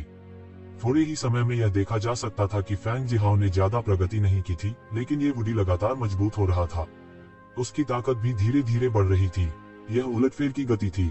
अब केवल दोनों पक्षों ने विजेता का फैसला नहीं किया था, लेकिन जल्द ही सबसे पहले युआन होंग और कुनपेंग का फैसला किया गया। दोनों भयंकर जानवर थे। एक बार जब वे लड़े तो आसमान गिर जाएगा और धरती फट जाएगी। लेकिन अंत में युआन होंग की जीत हुई। कुनपेंग की वंशावली बहुत शक्तिशाली थी, लेकिन उम्र के मामले में यह युआन होंग की उम्र का एक अंश भी नहीं थी। अनुभव में भी भारी अंतर था। यह तथ्य कि जियो चेन अब तक बने रहने में सक्षम था, पहले ही कई लोगों को चौंका चुका था। यह विशेष रूप से युआन होंग के लिए ऐसा था, जिसके चेहरे पर एक बदसूरत अभिव्यक्ति थी। एक जूनियर के खिलाफ जियो चेन ने वास्तव में उसे केवल एक चाल से हरा दिया था। हालांकि यह उसका असली शरीर नहीं था, फिर भी यह काफी शर्मनाक था। कम से कम उसके लिए तो ऐसा ही था। वह केवल एक चाल से जीता। अगर वे मौत से लड़े तो परिणाम कहना मुश्किल होगा। इस स्थिति से भी सभी अच्छी तरह वाकिफ थे, इसलिए भले ही कुनपेंग हार गया था, फिर भी हर कोई उसके बारे में बहुत सोचता था। वह बहुत छोटा था, भले ही उसका विरोधी उसका वास्तविक शरीर न हो, यह कोई अपमान की बात नहीं थी। इसके अलावा अगर उसे दसियों हजार साल दिए गए तो यह कहना मुश्किल होगा कि कौन जीतेगा। दूसरी ओर युवा कुनपेंग में बहुत अधिक भावनाएं नहीं थीं। जब से उसे पता चला कि एक शिवन आ गया है, उसने अपनी चिंता छोड़ दी थी। उसके पास बहुत अधिक विचार नहीं थे और उसने जोर नहीं दिया। अन्यथा वह निश्चित रूप से युआन होंग के साथ मौत से लड़ेगा। अब जीत हार उसकी पहली चिंता नहीं रह गई थी। युवा कुनपेंग के हारने के बाद सभी की निगाहें आखिरी मैच पर टिकी थीं। ये वुडी और फैंग जिहाओ के बीच लड़ाई और भी तीव्र चरण में प्रवेश कर चुकी थी। तो वुडी ने युद्ध के अनुभव को आत्मसात करना जारी रखा। शायद उसने इस स्तर के कई विशेषज्ञों से लड़ाई नहीं की थी, इसलिए वह पहले नुकसान में था। हालांकि वह बहुत तेजी से सुधार कर रहा था, नंगी आंखों से दिखाई देने वाली गति से। जब सभी ने सोचा कि दोनों के बीच लड़ाई जारी रहेगी, अचानक ये वुडी के शरीर से एक घंटी बजी, जिसने तुरंत तैयार न किए गए फैंग जिहाओ को हरा दिया। सब दंग रह गए। उन्होंने कभी नहीं सोचा था कि ये वुडी फैंग जिहाओ को इस तरह हरा देंगे। वह घंटी बजती है, क्या यह पूर्वी सम्राट बेल हो सकती है? किसी ने हौंफते हुए कहा। अफवाह यह थी कि किसी ने वास्तव में पूर्वी सम्राट बेल का इस्तेमाल किया था। यही कारण है कि प्राचीन स्वर्गीय न्यायालय की बहाली इतनी सहज थी, और क्यों इतने सारे प्राचीन कबीलों और शक्तियों ने प्राचीन स्वर्गीय न्यायालय के अस्तित्व को स्वीकार किया। हालांकि यह केवल एक किंवदंती थी। वास्तव में इसे किसी ने नहीं देखा था। इसके अलावा किसी ने नहीं सोचा था कि ये वुडी वास्तव में पूर्वी सम्राट बेल को बाहर लाएंगे। यह प्राचीन स्वर्गीय दरबार का एक महत्वपूर्ण खजाना था, और इसे प्राचीन स्वर्गीय दरबार की गहराई में होना चाहिए। अगर इसे यहाँ इस्तेमाल किया जाता तो यह बहुत बेकार होता। यह मुर्गे को मारने के लिए हथौड़े के इस्तेमाल जैसा था। ऐसा नहीं हो सकता। इस मार्शल आर्ट प्रतियोगिता के लिए वह पूर्वी सम्राट बेल भी लाया था। क्या उसे डर नहीं है कि प्राचीन फीनिक्स क्षेत्र इसे ले जाएगा? किसी ने चुपचाप कहा। स्वर्ग और पृथ्वी में पूर्वी सम्राट बेल की प्रसिद्धि का उल्लेख करने की कोई आवश्यकता नहीं थी। हालांकि यह बहुत पहले गायब हो गया था, इसलिए बहुत से लोगों ने इसके बारे में केवल सुना था और इसे पहले कभी नहीं देखा था। बाद में ऐसी कई ताकतें थीं जो लोगों को ठगने के लिए प्राचीन स्वर्गीय न्यायालय के नाम का इस्तेमाल करती थीं। हालांकि इनमें से कोई भी सफल नहीं हुआ। ऐसा इसलिए था क्योंकि उनके पास सबसे महत्वपूर्ण पूर्वी सम्राट बेल नहीं थी। हालांकि कोई नहीं जानता था कि उन्होंने कहां से विरासत में थोड़ा सा प्राप्त किया था। वे सभी की पहचान प्राप्त करने में असमर्थ थे। पूर्वी सम्राट बेल ने ये वुडी की प्राचीन स्वर्गीय न्यायालय के स्वामी के रूप में तेजी से पहचान में एक बड़ी भूमिका निभाई। नहीं, यह सही नहीं है। वह पूर्वी सम्राट बेल नहीं है। यह पूर्वी सम्राट बेल द्वारा संघनित एक तावीज है। इसमें पूर्वी सम्राट बेल की शक्ति का एक हिस्सा है, लेकिन यह वास्तविक पूर्वी सम्राट बेल नहीं है। फैंग नांटियन ने अफसोस के साथ कहा। अभी युद्ध का परिणाम तय किया गया था। उसकी पहली प्रतिक्रिया फैंग जिहाओ की चोटों की जांच करने के लिए नहीं थी, बल्कि ये वुडी की स्थिति की जांच करने के लिए थी। यह पूर्वी सम्राट बेल था। इससे कौन नहीं लुभाएगा? पूर्वी सम्राट बेल की शक्ति असीम थी। यदि यह डाउटूल अन्य स्थानों पर जाना चाहता है तो इसे कौन रोक पाएगा? हालांकि यह प्राचीन फीनिक्स क्षेत्र था। प्राचीन फीनिक्स क्षेत्र में किसी को भी रोकना असंभव नहीं था। विभिन्न गुप्त तकनीकों का उपयोग करके पूर्वी सम्राट बेल को रखना अभी भी संभव था। पूर्वी सम्राट बेल के महत्व का उल्लेख करने की कोई आवश्यकता नहीं थी। यदि प्राचीन फीनिक्स दायरे में एक और कबीला रखवाली करने वाला खजाना हो सकता है, तो प्राचीन फीनिक्स दायरे का भाग्य बहुत बढ़ जाएगा। प्राचीन फीनिक्स क्षेत्र को नीचे से देखने का साहस कौन करेगा? सम्राट वंश, जी परिवार इतना शक्तिशाली होने का कारण यह था कि उनके पास बहुत सारे दाव उपकरण थे। उनके पास इतने सारे सम्राट थे जो अन्य शक्तियों से बहुत आगे थे। मार्शल संप्रदाय के इतने शक्तिशाली होने का कारण यह भी था कि उनके पास 2 सर्वोच्च दाव उपकरण थे। ये मिसालें थीं। भले ही अंत में उनका प्राचीन स्वर्गीय न्यायालय से झगड़ा हो गया हो तो क्या। दाव उपकरणों के बिना प्राचीन स्वर्गीय दरबार एक दंतहीन बाग था। उसे डरने की कोई बात नहीं थी। दुर्भाग्य से अंत में उसने यह भी देखा कि ये वुडी केवल पूर्वी सम्राट बेलवेव का तावीज लाया था। इसे तुरुप का इक्का माना जाता था, लेकिन इसमें पूर्वी सम्राट बेल नहीं थी जिसकी वह प्रतीक्षा कर रहा था। ये वुडी में अभी भी बुनियादी तार्किकता थी। उन्होंने अपनी तार्किकता नहीं खोई। कितने अफसोस की बात है। हालांकि यह फेंग जिहाओ हार गया था। वह इस शापित ये वुडी से हार गया था। अगली बार ये वुडी को जी रेनवांग से निपटने दें, फेंग नांटियन ने आदेश दिया। जैसा कि ये जिवेन ने अनुमान लगाया था, इतना महत्वपूर्ण मामला फेंग नांटियन इसे अपने नियंत्रण से बाहर कैसे होने दे सकते थे। सब कुछ उसके नियंत्रण में था। इन तीनों चक्रों के विरोधी भी उसके वश में थे।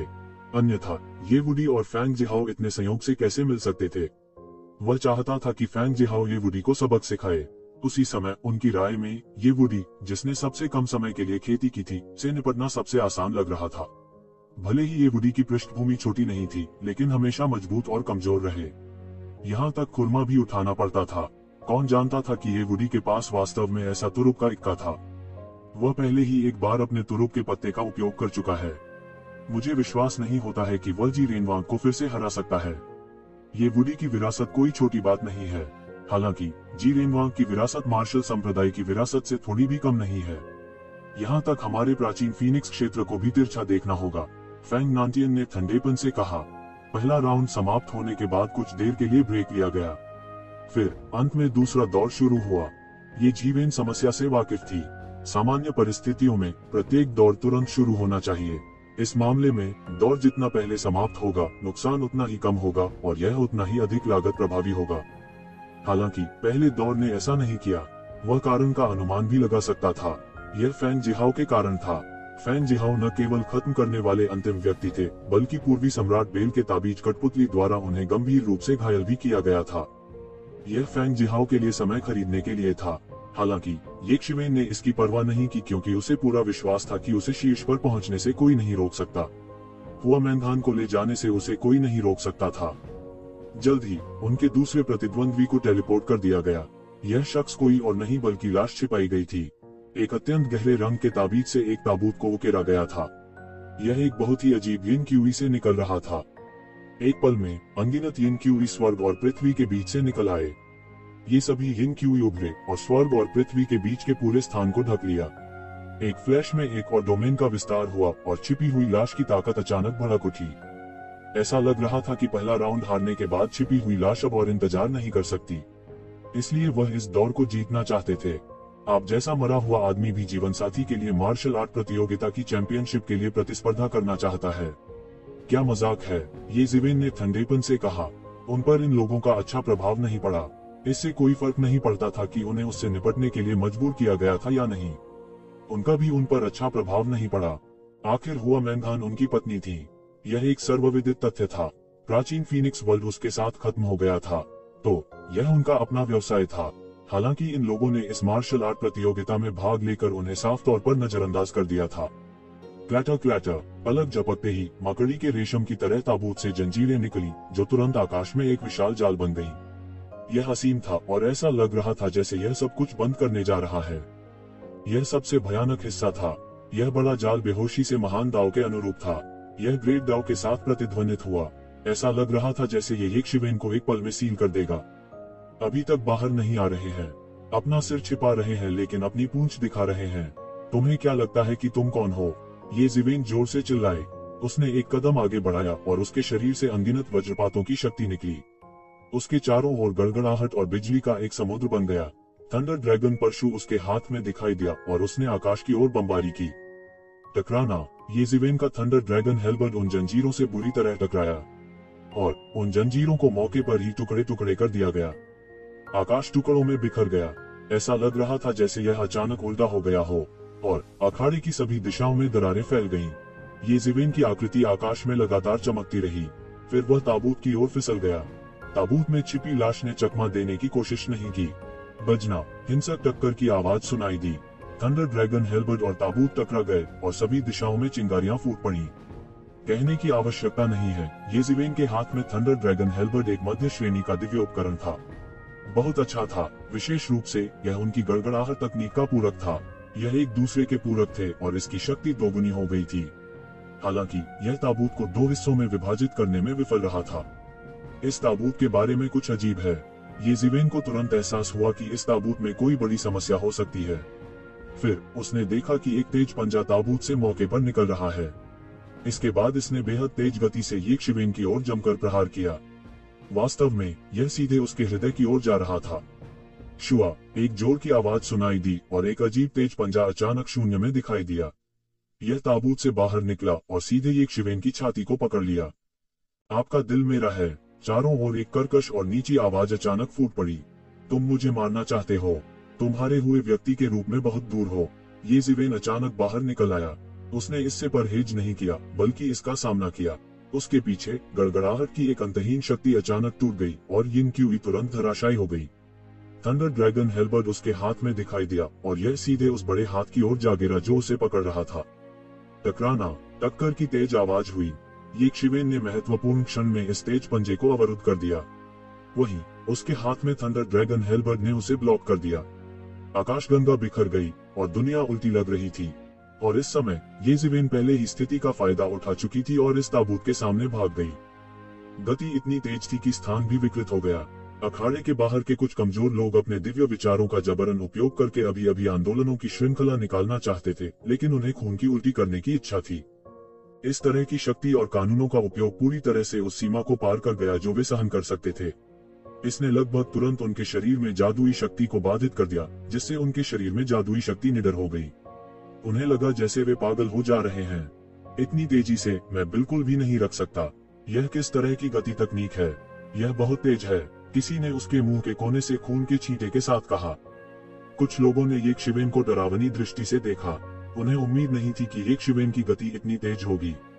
पिछले गेम में उन्होंने जो देखा उससे यह बिल्कुल अलग था। जो लोग वज्र तकनीक का अभ्यास करते थे वे अक्सर बहुत तेज होते थे। इस बारे में वे सभी बहुत स्पष्ट थे। यह पहले से ही एक सम्मेलन था। जो लोग गड़गड़ाहट की तकनीक का अभ्यास करते थे वे अक्सर बहुत तेज होते थे। पिछले गेम में येज़िवेन की गति पहले से ही बहुत तेज थी। यह लगभग कहा जा सकता है कि उसने ज़ू शोहुआ को पूरी तरह से दबा दिया था, लेकिन इस समय की तुलना में यह केवल महत्वहीन था। सभी ने सोचा कि यह येशिवेन की सीमा थी। आखिरकार आखिरी लड़ाई में येज़िवेन ने मांस और आत्मा की भयानक खेती दिखाई और ज़ू शोहुआ को पूरी तरह से कुचल दिया। किसने सोचा होगा कि यह सीमा से बहुत दूर था, लेकिन येज़िवेन ने खुद को रोक लिया था। मैंने इस तरह की गति तकनीक पहले कभी नहीं देखी। यह बहुत तेज है। मैं बिजली की विशेषता से संबंधित आंदोलन तकनीकों के बारे में कुछ जानता हूँ, लेकिन मैंने इसे पहले क्यों नहीं देखा? क्या यह एक और छिपी हुई शक्ति हो सकती है जो दुनिया में प्रकट नहीं हुई है? और भी प्राचीन देवता थे जो पूरी तरह से हैरान थे। यहाँ तक कि अनुभवी और ज्ञानी प्राचीन पुरावशेषों ने भी इसके बारे में कभी नहीं सुना था। यह स्पष्ट था कि आंदोलन की यह तकनीक वास्तव में अत्यंत दुर्लभ थी। कई पुराने समय के लोग चौंक गए थे। इस बीच येज़िवेन ने पहले ही अपना हमला शुरू कर दिया था। उसके हाथ में गड़गड़ाहट वाला ड्रैगन हेल्बर्ड शून्य में आश्चर्यजनक शक्ति के साथ फूट पड़ा। यह एक लंबे अजगर में तब्दील हो गया और सीधे ताबूत पर बमबारी की। बिजली की शक्ति ताबूत की सतह पर फैल गई, जैसे कि वह ताबूत के लिए कुछ भी करने में असमर्थ थी। किसने सोचा होगा कि बिजली की शक्ति वास्तव में बिजली की गति से ताबूत की दरारों के माध्यम से दौड़ेगी, एक बार फिर एक लंबे बिजली के अजगर का निर्माण करेगी और हिंसक रूप से विस्फोट करेगी। गड़गड़ाहट, ताबूत के अंदर से जोरदार धमाका हुआ। यह एक भयानक विस्फोट था और ताबूत अचानक खुल गया, जिससे अंदर एक आकृति दिखाई दे रही थी। उसका पूरा शरीर काला पड़ गया था, मानो बिजली की चपेट में आ गया हो और आग से झुलस गया हो। हर कोई हक्का बक्का रह गया। किसी ने नहीं सोचा था कि येज़िवेन वास्तव में ताबूत को तोड़ने के लिए इस तरीके का इस्तेमाल करेगी। यह तरीका जी रेनवांग के ताबूत को तोड़ने के तरीके से बिल्कुल अलग था। यह कहा जा सकता है कि प्रत्येक की अपनी खूबियां थीं, लेकिन लड़ाई के दौरान येज़िवेन के साहसिक और कल्पनाशील विचारों ने उन्हें पूरी तरह से झकझोर दिया था। इस समय येशिवेन ने आखिरकार इस छिपी हुई लाश के रूप को देखा। यह एक आदमी था जो लगभग 30 साल का लग रहा था। वह लंबा था और उसके शरीर के चारों ओर एक अत्यंत शक्तिशाली आभा थी। वह नहीं जानता था कि वह अपने जीवन काल में कहां से आया था, लेकिन वह बहुत भयानक था। आपने मुझे ताबूत खोलने के लिए मजबूर करने का साहस किया, लाश ने ठंडेपन से कहा और उसका स्वर क्रोध से भर गया। तो क्या तुम्हें क्या लगता है कि कोई भी तुम्हारे कछुए के खोल को नहीं तोड़ सकता है? क्या तुम्हें लगता है कि तुम अंदर छुपकर अहंकारी और निरंकुश हो सकते हो? येशिवेन ने ठंडेपन से कहा और उसकी आत्मा धमकी दे रही थी। इस समय सभी के दिलों में उनकी छवि एक दबंग युवा नायक की थी। आप मौत को दावत दे रहे हैं। छिपी हुई लाश धीमी आवाज में दहाड़ी। फिर उसकी आकृति येज़ेबेल की ओर झपकी जैसे एक क्रूर बाघ अपने शिकार पर झपटता है। वह तुरंत येज़ेबेल को मारने के लिए उसकी ओर झपटा। वह अपने साथ धरती को चकनाचूर कर देने वाली मृत ऊर्जा और एक अत्यंत दुर्जय शक्ति लेकर आया। इस समय येज़ेबेल ने सीधे झिलमिलाते थंडर स्टेप्स का इस्तेमाल किया और एक फ्लैश में उसकी चाल फुर्तीली और ईथर थी और कोई नहीं जानता था कि वह आगे कहां दिखाई देगा। Boom boom boom. लाश ने सभी प्रकार के तरीकों का इस्तेमाल किया, लेकिन येज़ेबेल के साथ कुछ भी करने में असमर्थ थी। उसकी हरकत हमेशा हवा में रहती थी और वह येज़ेबेल को पकड़ने में पूरी तरह से असमर्थ था। यह किस प्रकार की चपलता तकनीक है। लाश गुस्से में थी और येज़ेबेल को पकड़ने में असमर्थ थी, जिससे उसे अपमानित महसूस हुआ। मेरे लिए मरो, मुझे परवाह नहीं है कि तुम्हारे पास किस तरह की चपलता तकनीक है, मेरे सामने तुम मर जाओगे। लाश दहाड़ती है और उसके हाथ मुट्ठी में घनीभूत हो जाते हैं और सीधे बाहर निकल जाते हैं। मुट्ठी का इरादा घनीभूत हो गया और सभी प्रकार की अजीब घटनाओं में बदल गया और तुरंत एक उल्टी दुनिया दिखाई दी। यह दुनिया अंतहीन लाश क्यूई से भरी हुई थी और ज़ॉम्बीज़ बड़े पैमाने पर चल रहे थे और येज़ेबेल को कवर करते हुए तुरंत बाहर की ओर फैल गए। लाशों की दुनिया उतरती है। लाश की भयानक जादुई शक्ति एक भयानक दुनिया में बदल गई और यह दुनिया उसके द्वारा घनीभूत हो गई।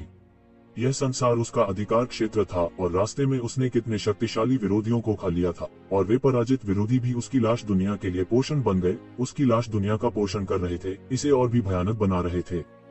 मौत को दावत देते हुए एक मरा हुआ आदमी पलटवार करना चाहता है। तू ज़ेबेल जोर से चिल्लाया। उसकी हथेलियां अचानक से अलग हो गईं और उसकी उंगलियों के बीच के अंतराल से गड़गड़ाहट की जंजीरें निकली। वे एक भयानक हमले में बदल गए और लाशों की दुनिया में विस्फोट हो गया। बूम। दो अंतिम कौशल जमकर टकराए और अराजकता में लाश क्यूई और गड़गड़ाहट की शक्ति हर जगह फैल गई।